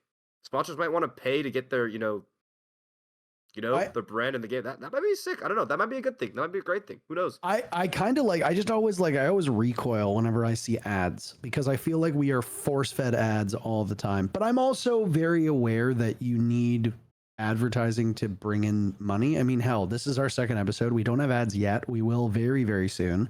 So we're going to have to do ad reads. And you know what? That's okay, because at the end of the day, you need to make money. Like, I have values, I have integrity, and I will continue to hold on to those for as long as humanly possible. But I also have rent. I also have food, and I also have a chronic illness in which I need to feed my body insulin, which even in Canada is tremendously expensive. So it's like I need to be able to buy these things. And that sometimes means generating income. I think it's fascinating looking at some of these, like seeing that there's a Steel Series logo on the side of Lion's arm with the FaZe Clan skin. I have to wonder, was that a requirement for that Steel Series imposed upon FaZe Clan? Or did FaZe Clan say, hey, throw your logo on our skin, let's make more money, and maybe there is more revenue kicking around? I'm not sure. Yeah. I'd love to know. What are you, like, I'm looking at some of these skins. Number one, why are they all purple, pink, or red? I think that's like historically what's done the best for these teams. I don't know. I don't like that color scheme at all. Yeah, I don't like it. I personally don't like the purple, pink, red. I like red. I love like purple and I love pink, like as just colors, because I don't see them that often. But I mean, there's a lot of them. Think about like the secret skin, like the G2 Fenrir skin, all the DZ skins. Well, DZ's purple, so they have to be purple. But you know what I mean? I think that's what maybe historically, but I don't know. I think FaZe one. The FaZe one's my favorite actually. That one's sick. I love the FaZe Clan skin's excellent. Like Dark Zero's colors are purple, and they're like a purplish pinkish gray, right? Monty on Elevate is red. Elevate is a red and white logo, so I get that. Falcons is green and gold because that's the color of Falcons. I get that. FaZe Clan are red. They've also got that weird, like, broken monitor color thing going on. So whatever, I understand that. But then like Fear X is like mostly yellow, but then they're red and yellow. Like Scars is white and red, and they are yellow, blue, and red. Team Liquid are blue and white. Their skin is purple. Team Secret's skin is pink, green, and gray. Like Wildcard's color scheme is blue, white, and red, and then their skin is like a purple and red and black. I don't know. I don't get it. I wonder if there's a specific theme going on here, because it certainly looks like it. I wish there's more variation in the colors. Yeah, I think this is like, it might be the new, like, the second coming of the anime girl trend, but in this, like, the whole, like, I'm looking at the wildcard skin now, like, the whole, like, beast, you know what I mean? Beast on a person, beast, little monster thingy dude on your gun, and then, like, the graffiti monster on your gun, and then like the whole pink red gradient color scheme, because like I think that's what people are wondering. I'm like getting in there. I'm on my second monitor. Yeah, me too. I like these skins across the board. I think they're very, very well done. I think one of my favorite touches is on the W7M Ash like bandana. It's got like a little bull nose and smile with like cute little eyes, and it kind of looks like a cow. And I think that's fantastic. I think that is so adorable. Nice. Yeah. If you look at Dark Zero Legion and G2 Fenrir, like that, like they're like basically identical. I think that's like the new trend. G2 Fenrir, Dark Zero Legion. And I think that's what everyone else is like going with, that whole like pink, red, purple with like little monster on it. Well, the DZ skin is not just purple because it's purple, but it's also a Bolo skin, right? Like it's another Bolo skin. So like it's obviously going to be purple because his brand and identity is wrapped around the purple bowling balls. Yeah. That originate from the Big Lebowski. But I wish they like mapped his face onto a zombie's face, man. you want to Like, shoot Bolo in the yeah, face in game? that's what Jinxzi Pulse is, bro. Like Jinxi's Pulse. That's true. It's funny how much this stuff has changed because I can't remember if I talked about this on a previous episode, but when I first got my charm in the game, I wanted it to be like the teeth, Yeah. like the entire like I don't know, I just use that for everything because whatever. And just mostly just like laziness and apathy. But they openly told me they're like, we can't have anything that resembles your personal appearance, Oh, really? and we can't have any faces in the game. But then all of a sudden people started doing like cartoon faces and stuff. And I was like, Yeah. I had to have a logo made for the gun. Like I had nothing. They were like, we want to give you a charming game. What do you want it to be of? And I was like, I don't know. So I paid a I paid a guy to make a pretty nice logo, and here we are. But can't tell. Call to action. I will be in the same dilemma if I am ever approached. Pray to God that I am ever approached. Someone please tell me what I should do for mine because I don't know. I don't really know. But yeah, I mean, these, by the way, are we allowed to talk about how much money these have made orgs in the past and why? I mean, as long as you're not under NDA, you should be able to. Admittedly, I don't know how much they make the orgs. I don't have any information on any of that stuff. If you do, like, and you're not, really? It's not going to break any. Okay. You're not breaking any rules. I mean, if you think it's not a topic worth discussing, if you think there's some concern, then maybe you don't. But no, well, I think it's a good topic because like I'm all about controversy, right? This people, if anyone is a real casual player, and which I really doubt any 6-on-6 listener, because if you know Interro, you probably know him through esports, but like maybe you just like the way he looks and sounds, and you're like, wow, let's watch his content, right? I don't know why anybody would say those things, but I think you look great, and I think you sound great. But yeah, if anyone's wondering why these skins are coming in massive waves every once in a while, are Ubisoft trying to juice into the game? No, it's because they split the revenue with the orgs, and this is probably the primary reason orgs want to be in Rainbow Six at all, and one of the only things that made Ubisoft a sustainable, profitable or Rainbow Six a sustainable, profitable esports in the first place. I have two numbers off the top of my head for the reason why so many orgs started doing a lot of these shits, right? The TSM Zofia skin, now that they're not in the game, I believe generated between $1 to $2 million for TSM. Yeah. And the first... It is a very nice skin. Now, I'm sorry, because I know the CEO of Elevate, but I didn't hear this from you, and this is a commonly known number. The first ever anime skin made by Elevate, I believe, generated between $500,000 to $1 million. So that is why you see so many anime skins, because orgs will look at the numbers and be like, "Oh my god, I gotta do that too," right? So, but that is like the whole lifeblood of orgs in this game. And yeah, I mean, that's why people do it. That's why there's so many pro skins. That's why orgs look forward to being in Siege. That's how they stay afloat. Now, definitely, like, I feel like the numbers have for sure gone down because those were like two predecessors, right? And now there's an influx of so many skins that honestly makes me wonder, like, if making these limited time whatever, like, help the sales out of the orgs actually and encourage long-term staying in Siege as opposed to come in, get your skin in a bag and get the hell out of here. I don't know. FOMO works, man. It does. Like if you're like, oh shit, like I have to buy these because they're gonna disappear forever, and you're one of those people who's like, I love to like look at my collections and stuff. Like FOMO does work. I'll be honest with you. If there are certainly some skins that if they didn't say, hey, these are gonna be gone forever, I probably wouldn't have bought them. If they just stayed up forever, I wouldn't have purchased them. So, Yeah, maybe that's the next move to make. Make every single R6 share limited time. And then, boom, now orgs are encouraged to stay in your game more. And then they will go up monumentally in the R6 market, like a CS esports sticker. And then, boom, money. But yeah, I mean, R6 share is a great thing, right? Because it's like, I think it's one of the things that keeps our esports morals in terms of the sponsorship it's taken. Whereas you have 16-year-olds in CS doing gambling sponsorships. I personally have nothing against them, but I know like it's a big problem for a lot of people.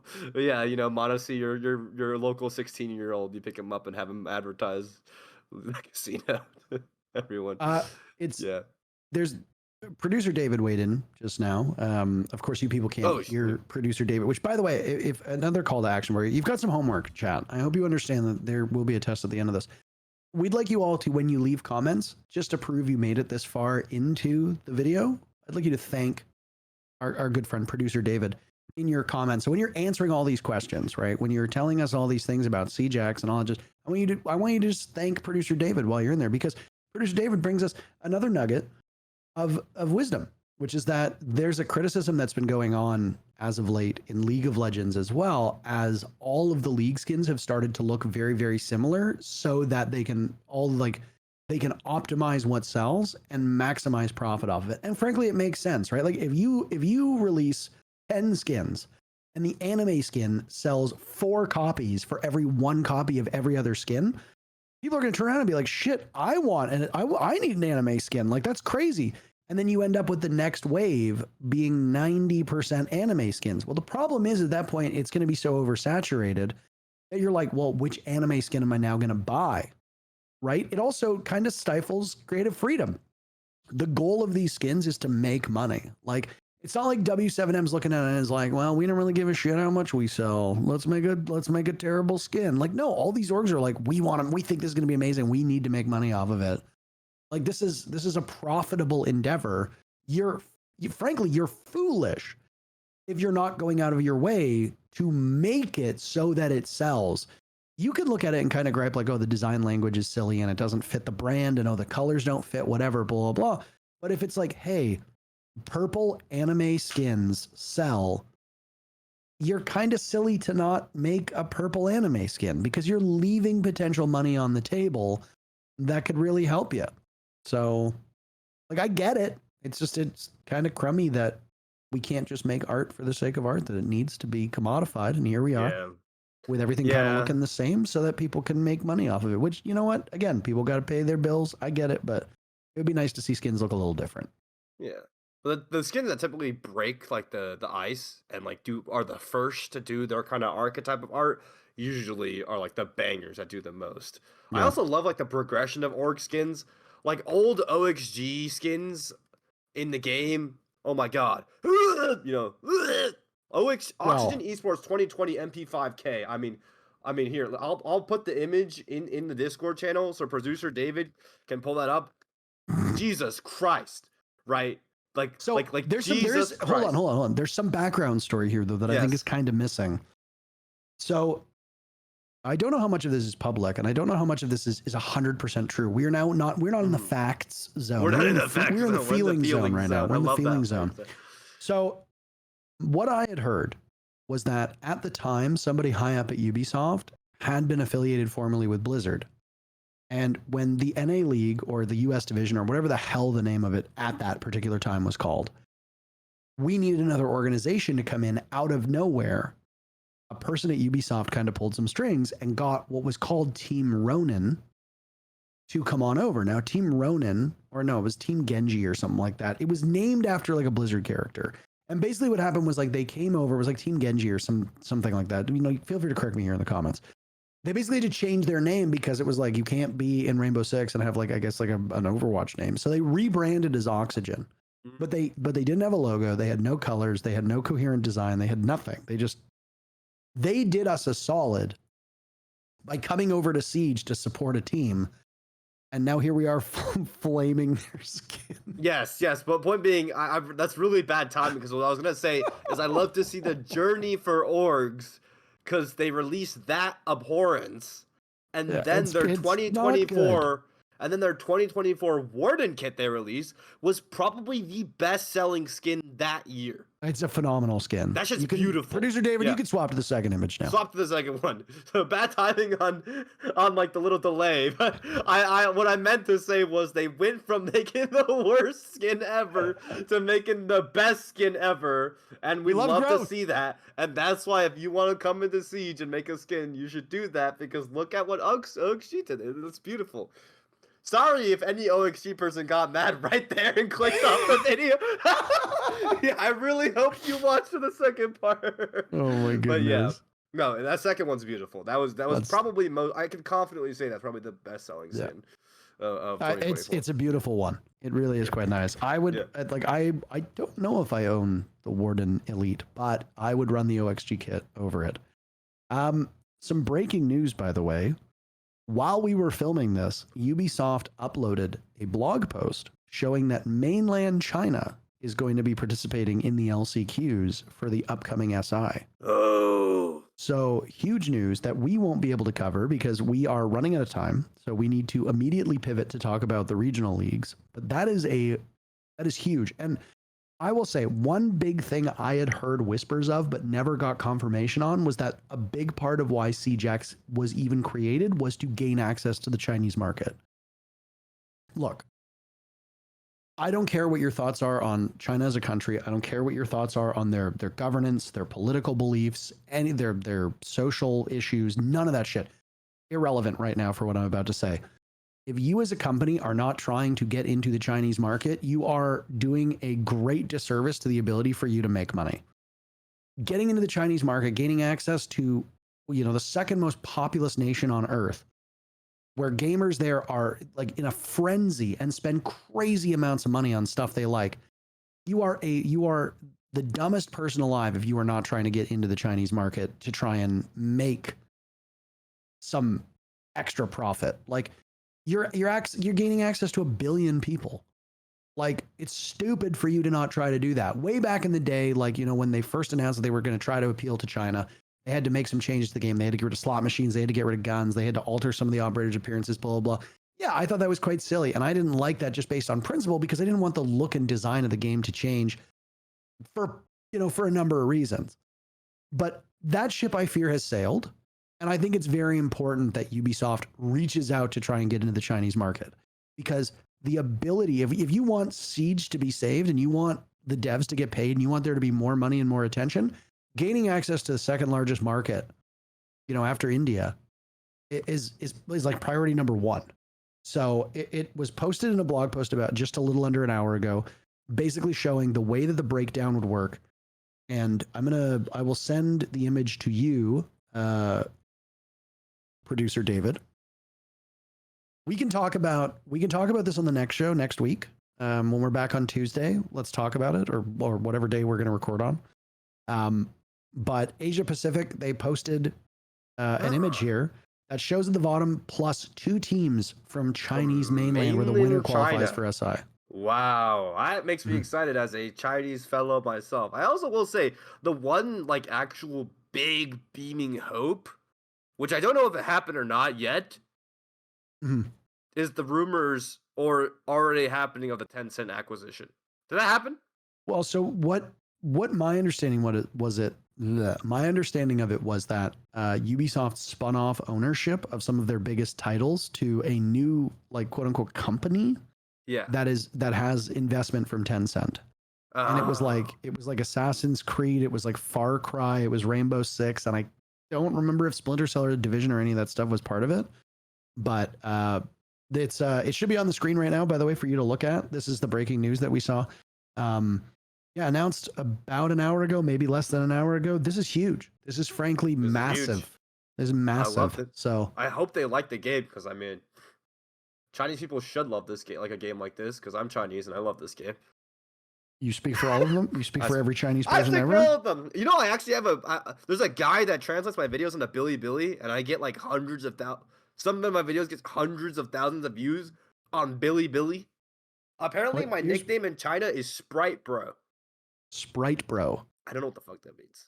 You should ask the guy who translates your videos why you're called that. Get him to translate our videos so that we can reach the Chinese market there. There you go. That's more eyeballs on our product. He'll shoot the ad rate through the roof. We'll make more money. Producer David will be able to afford a Lamborghini. It'll be very nice. It will be very, very nice. Man. We'll talk about this more in depth on the next show because we're not running out of time because there's no set time limit here, but we started a bit late. Fett obviously is not feeling well. So, I'm just going to blame him entirely, but there you go.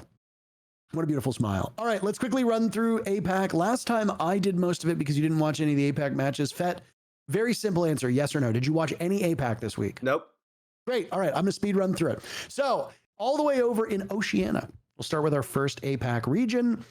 Chiefs Esports Club clinched a spot along with Enterprise Esports and Ludovica. I'm gonna quickly grab this and then I'm gonna give it to producer David, and you can throw that up on the screen if you'd like. That is the current standings as of this episode in Oceania. The only real surprise here is that Enterprise suffered their first defeat at the hands of Chiefs, actually a 7-2 scoreline on September 12th, which I think was a day or two after we recorded. I can't quite remember.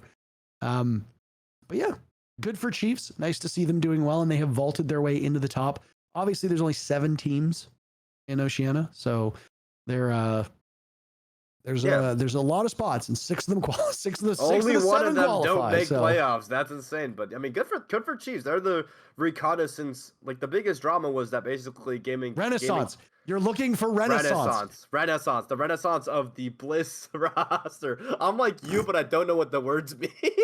I will help you. Thank you. I appreciate you. Fett words. Teach Fett words is going to be an episode one day. Hashtag Fett vocab. But yeah, brilliant. Nice. Good job, Chiefs. Obviously, Chiefs have most of the players in. Obviously, they have most of the players that people would know of. Just like from a general perspective, Australia obviously has a very small but very vocal viewership. And surprisingly, Australian fans are very active in that Rainbow Six Pro League subreddit. So good for them.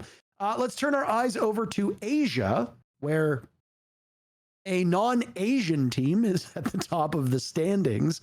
The only import team in the region, Elevate, who you so complimented their anime skin, and we can pull up the standings on screen if they're not already up.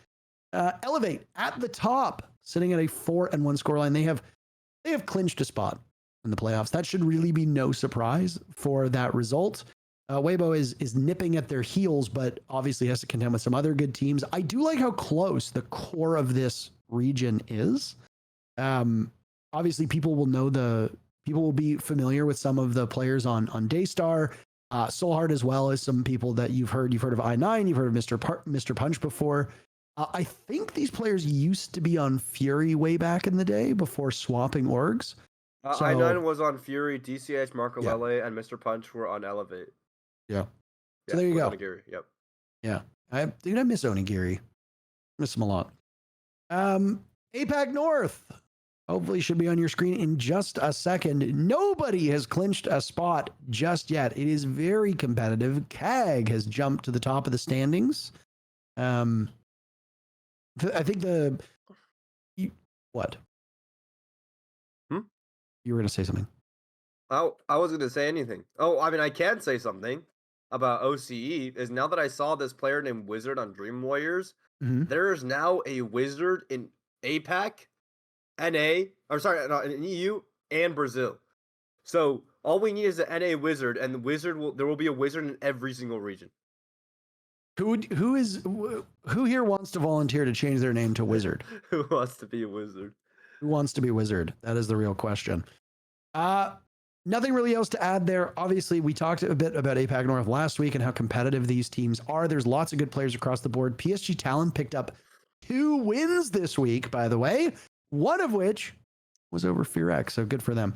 A bit of a surprise to see them climb up the standings. They were in last place when we did the podcast last week, if I remember correctly. Next up is the league/region that actually just finished its play day today. That's EML, Europe/Europe Middle East League, EML being the new branding. Mako in dead last, but what the hell is going on with Virtus Pro, and what is going on with Team Secret? That is the big talking point, is how have Team Secret fallen off so incredibly hard? That is a question I get over and over my stream, and it's pissing me off because I have to answer it over and over. But the short answer is, or the long answer, or the right answer is, the moment you win, the moment you become the top of the world, you are the top of the hill, you are the light guiding everyone. Everyone studies you. Everyone wants to be you. Everyone knows the way you play like the back of your hand, because that is now the primary meta of the game, the way it's played. If you watch EU, every single one of them now plays that fast, lurky, cheesy, shieldy style. Every single one of them. All of them know Elevate's plays. That's what happens. You become the standard. You become textbook Siege, and there has not been times that a team has won an event and not dropped to the bottom after, besides old W7M and now Furia and old G2 with Pengu. And that is why they're so impressive. Right, so for anyone in my chat, the morons that are just like, what if Fed? How have they sucked after was it just a lucky run? Did they beat G2 because they were lucky? No, bro. No, man. This happens to everyone. TSM with your favorite player, Bolo, after winning SI. Again? Can you hold on? You got to do that again. TSM after winning in 2022 SI with Bolo. You know what place they got in the Pro League stage after that? They got 9th. They got 9th fucking place. Bolo, your GOAT. 9th fucking place in the stage after. It happens to every team. That's why the same teams don't win over and over. Unless you're a dynasty. Which, guess what? That's why you're a fucking dynasty. So does that mean if you're not a dynasty, you don't get praise or credit for winning the event that makes you the best team in the world? Fuck no. Good job, Secret. You won. CTM won the very first SI and then almost got relegated right after. NIP almost got relegated after getting to the finals as well. It happens. You have that championship hangover. There's a couple players that I've spoken with in private who said, like, I want it all. That's it. I don't need anything else. I think we love the game so much that it's hard sometimes for us to remember that not everybody who plays this game as either a content creator or a pro actually enjoys it. To some people, it is a job. Yeah. And a lot of people don't like their jobs. So this one's no different. I think people just don't understand that, like, in order to become a dynasty, you have to win that world championship and then be bitter inside still. You know what I mean? You have the chip on your shoulder, right? You got to prove that there's more in the tank. You have to win and not be happy with just one. Mm-hmm. How insane is that? You just won $1 million. Fuck no, I want more. Like, that is like a 0.00 quintillion 1% chance of that being you. Because a lot of the people watching would probably be happy just making money playing the game, you know? So yeah. So I'm drawing a quintillion zeros right now. Thank you. There's a lot of them. I'm going to be here all night. There's a lot of them. Yeah, but I think that's the main talking point for EU. Other than that, Falcons had a crazy barn burner victory over G2. And if you watched Likeyfax scream at the end of the game in celebration, then you knew that victory meant a lot to him. Because G2, the new dogs that basically took them down, I believe 2 to 3 times domestically last stage in a row. And being able to finally, I guess, prove to himself that he's fucking back. Right, with his calls and whatnot. I think Falcons made a big statement today. G2 still in first place though with overall points. And another thing that we actually had to shove off of today's agenda was we were going to talk about the best rookie content creator stage, which was something that was shown on the broadcast, it was Bolo, Stompin, and Spoit. We were going to discuss it today, but then a couple other things jumped in the way. So maybe we'll save it for another day. Maybe we'll wait until we have multiple people on. Maybe we will invite Spoit, Bolo, and Stompin all on the same show and fight to the death to see which one of them is the best, but obviously not literal. Obviously not literal death. Not literal, no. For the interests of time, let's look to North America, whose standings will now appear on your screen. NA obviously had their matches last week. We are just a couple days away from the next set of matches. Team Cruelty have 7 rounds over 4 play days. That is less than 2 rounds average a game. They have been defeated without a single round being won on 2 separate occasions. This team is honestly one of the worst teams I have seen in a main region in quite some time. I think it was Supremacy that we looked back on many, many years ago, back when we were in Poland, where they didn't win a single game and people were rightly pointing fingers at them. I think it was Supremacy. Again, we're in the feeling zone, not the fact zone at the moment. But so if you have the facts, please share them with us. But this Team Cruelty team just looks really quite terrible. And I mean, they at least have Standby down there with them. Neither of these teams have looked very good. I was a little bit surprised that Standby didn't make a roster move in the offseason. I feel like that was kind of a no-brainer, but maybe nobody wants to join the team. Maybe they wanted to make roster moves, but they weren't able to. The one team that Troy said he thought was the real deal, by the way, was Wildcard. They have slipped from the top 3 down to 7th place? Have you studied the wildcard game? What do you think of this team? I mean, I think maybe Troy has an opinion because Wildcard fares particularly well against maybe Troy's playstyle because I think Wildcard is the contender for that fourth major spot, right? When you think of the contenders, it's in your like after Shopify DZ and SSG, you expect to make it, and then it's M80. This is M80. It was his M80 erasure. Yeah. Well, M80 erasure is because last stage they didn't do it, and then with C9 PC they didn't do it. That's why. But I will say, M80 is on top right now. Now, Wildcard, great team, whatever. Whatever. Good team, decent team. Fourth contender. But M80 on top, number one. That's my boys. That's 4/5 of my Beast Coast team. M80, let's go. We're winning. We're doing good. We beat DZ. They have been owned by DZ ever since 2024 Stage 1, and they finally beat DZ. That's a good sign. Because those signs show you that you can go far. Let's go, boys. Let's go, boys. M80, let's go. Number one. Let's go. To your point about Wildcard, by the way, I do think Wildcard is a much better team than the numbers suggest. Yeah. I mean, obviously a 7-8 loss to Shopify Rebellion, that's a tough one. Blowing out SSG 7-2, but again, Wildcard always beats SSG. A 6-8 loss to M80, who are currently in first place, and then a 5-7 loss to OXG, who are in fourth place. Yeah, you're not picking up a lot of points and it's really, really tight. But as you can see, like Wildcard are at 5 points. DZ are in fifth place at 6 points. Yeah, it's hard. You'd be hard pressed to jump up to third and fourth just because of the gap between you and you need to win more than one game. But I don't think Wildcard are a team that should be below the top 6. I have to look at their strength of schedule moving forward. They've got Envy. That'll be a fascinating game. That'll be coming up in a couple days. And then they're going to be playing against LFO/Standby. So that should be a free win for them. And they still need to play Cruelty. So that should be a free 3 points. If they bottle that, they're in rough place. So, yeah. They've got DZ, which will be a tough one. And then they round out with C9, who are towards the bottom too. A lot of the tough games for Wildcard are already in the books. Their strength of schedule, they should have an easy walk moving forward. Yeah, I think the biggest thing for Wildcard wasn't necessarily like the downfall of Wildcard as much as the market improvement of Oxygen Esports. Because they were a freshly formed team last stage that didn't really know how they wanted to play. Now it looks like they've sunken their teeth into that Forest IGL playstyle where they really know how to hit fast and hit hard. Quite literally how they play in their games. Yeah. They shat on SSG on Border out of all maps. So I think OXG stepping it up really kind of push Wildcard down a nudge when I think Wildcard is just as good as they were before. I am of the personal opinion that I don't think Wildcard's identity strategically, when I look at by the eye test, is that crazy to me. But that's just how I feel. Now, on Team Cruelty being 7-28, I actually looked at my EU, and it turns out Mako's not much better. Is 8-28.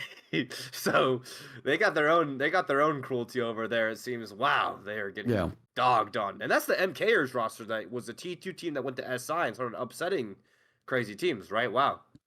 Interesting. Not good. But I mean, I don't know. I haven't been able to watch a lot of the EU games live. I've had to go back and rewatch some of them. So, I mean, just again, passing the eye test, I think Cruelty look like a worse team than Mako, but yeah. Again, the scoreline's not great for either of them. The one thing I do want to point out is look at Envy in third place, all the way down to Cloud9 in eighth place. Look at that round differential. That really should show you how strong these teams are. They are all about the same.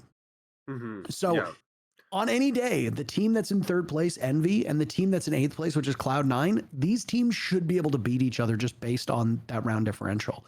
So there are going to be two fan bases whose hearts are broken just because there won't be enough spots for all of these better than average teams to qualify. So any other closing thoughts before we move on to our last and final region, which is South America League? Anything to say about NA, to the NA haters, maybe the NA fans?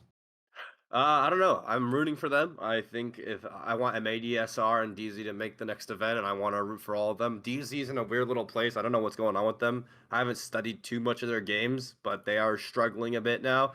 And then I forgot to answer your question on Virtus. I think Virtus look pathetic.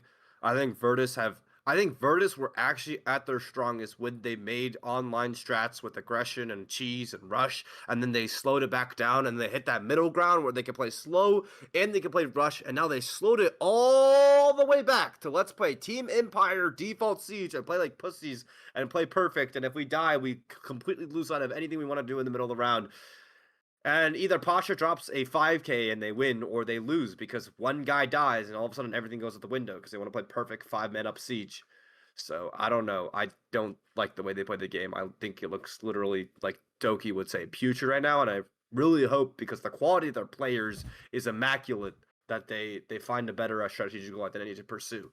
I think that's the number one thing that determines teams' viability in my eyes is strategical identity.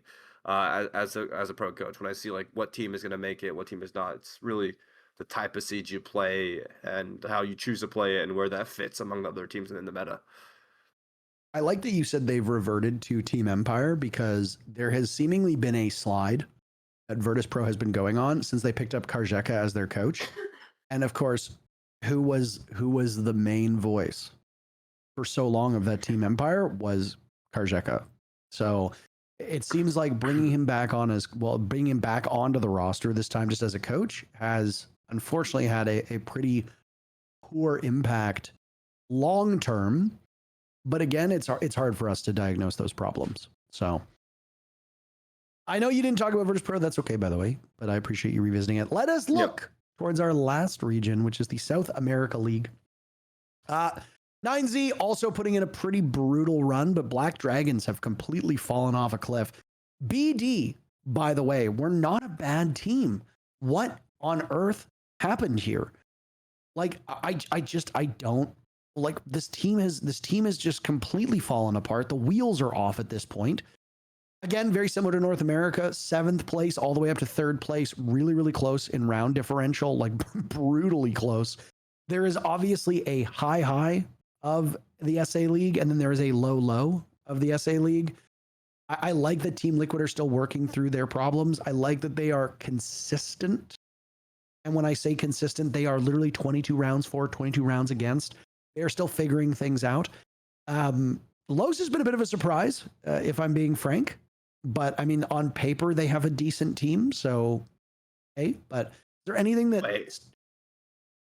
On paper, they have a horrible team. This is the team that got last place in the NA. This is 1, 2, 3 of the team that got last place in the NA. And they've replaced 2 players. Yeah, the 2 players that they replaced have been fine. Yeah, but like they're good. Like you said, it's surprising. They've gotten good. They've beaten Liquid. They've beaten, okay, well, I guess JiNxzi at the bottom.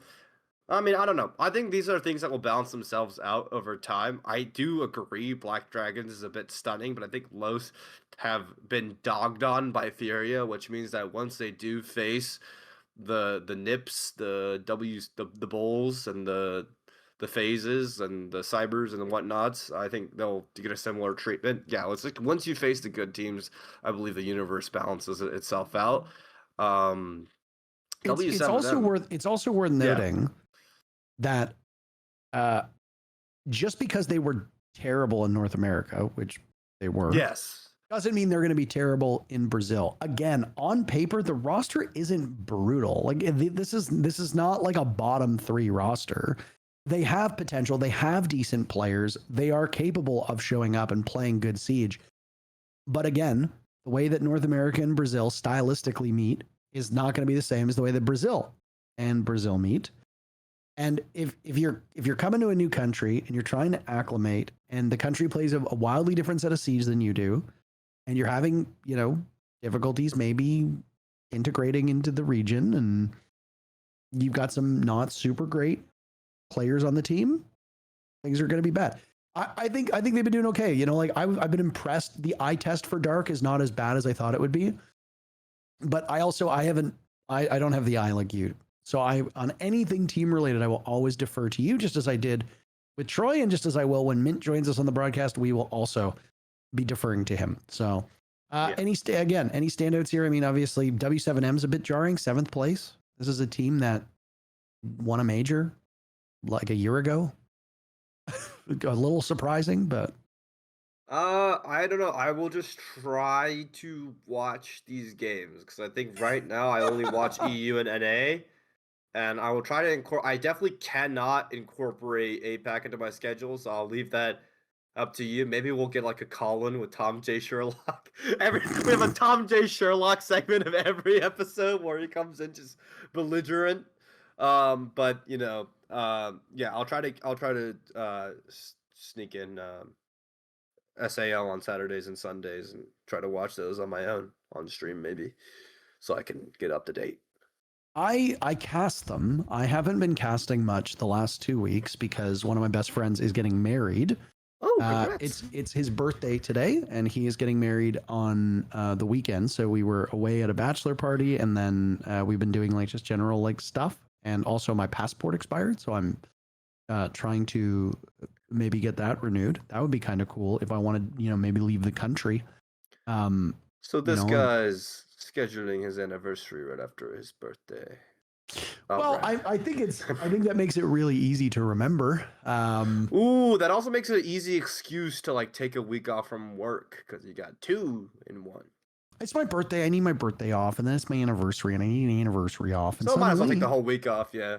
It's like like Friday's a holiday. I might as well take Thursday off as well, just to beat the traffic. Like real life. Yeah, real life. That's real life. But we are going to see over the next week or so, we're going to start to see some of the other regions have teams lock in first and second. Obviously, a lot of the Asian regions have already started to do that. But in about probably like 6 or 7 days, I think we're going to see some EU and NA teams lock in it. And I think depending on how this weekend goes for like teams like FaZe, I think they could potentially clinch as well. But we've got competitive regions, which is really nice to see. And not all the same teams are at the top of NA. Not all the same teams are at the top of SAL, and not all of the same teams are at the, actually, just kidding, most of the same teams are at the top of EU, so I mean. Yeah. But Europe is so consistent. We are done. We are finished our second episode. If you have made it all this way, we appreciate immensely your support. The reception has been very, very positive. Obviously, there are kinks that need to be worked out, and they will continue to be worked out. Fett not dying is high priority number 1. I think it is very funny that it seems like you've talked more on this episode despite being in objectively worse physical shape. So you make me happy, man. I don't know. I gain energy from sitting here and talking to you. I was also gonna say, like, I was a bit like, dude, the vibe of our podcast is a bit non-podcasty actually, because you're a broadcast talent and amazing guy, and I'm a YouTuber. So we're both used to, here's the storyline and what's going on. So we both like kind of just like we both broadcast to the camera when we talk. And at first I was like, wow, it's not like any other podcast where it's like a conversation. But you know what? It's kind of Rhett and Linky. You know Rhett and Link? Good Mythical Morning. I kind of fuck with it. I kind of like it. I mean, podcasts can be what you make of them. They can be boring. They can be, let's stick to the script. Let's not go off the rails. Let's be real brand safe. Or, despite the fact that I have been one of the, most prominent voices casting this game, just based on longevity, not like on skill or anything, just the fact that I have casted pretty much everything since 2017 onward, and have inhabited like this weird role of like kind of like elder statesman of the game because I am older. I'm still a complete and utter fucking idiot. So it's like, it doesn't matter what I'm like on a broadcast. And it's funny because going back and rewatching some of those old 6on6 podcasts, there are people in the comments who are like, man, it's like really weird to see like Interro just like swearing and making jokes about like docking and stuff like that. And it's like, yeah, dude, like I'm a real human being who's kind of a goofy idiot. So it's like what you see on broadcast when I'm casting is wildly different from like what I am off camera. Like when I'm streaming, that's pretty much who I am. Like I don't play it up for the cameras or anything like that. I think we are at our best when we are ourselves dialed up to a 10 or maybe even 11. So there's a lot of truth to it, and there's a lot of like realness, but at the same time, I'm just a guy who likes to talk about stuff. You're just a guy who likes to talk about stuff, and together we talk about stuff, and hopefully you, the audience, likes to watch it. Final words before we say goodbye. 老天保佑，金山银山全都有。 What does that mean? They'll get it. Who is they? They'll get it. I hope you got it. Thank you so much for watching our second episode on Last Free Nation. I almost said Live Free Nation. Last Free Nation, who we have partnered with and are happy to be here. Thank you so much to our viewers. Thank you so much to producer David. We hope that one day we get sponsors so that he can buy a Lamborghini and be the man that he wants to be, driving around at whatever speeds he deems safe, but still cool enough. Thank you very much, everybody, from the bottom of our hearts. Seriously, when I went down that rabbit hole of like old 6-on-6 stuff, just reading comments that were made like years and years and years ago, it warms the heart, genuinely. And hopeful that we continue on the upward trajectory when we start bringing in guests, when we start doing, the super shows before majors and after majors, and when we bring in Mint every now and then to talk about things, that your continued interest and your continued participation, because again, there's call to actions here. There's some homework. I expect you to be following the rules. We really appreciate it immensely, and we're hopeful that only good things will continue to come from this show. So on behalf of all of us, thank you very much for watching. Take care of yourselves, and we'll see you again next week.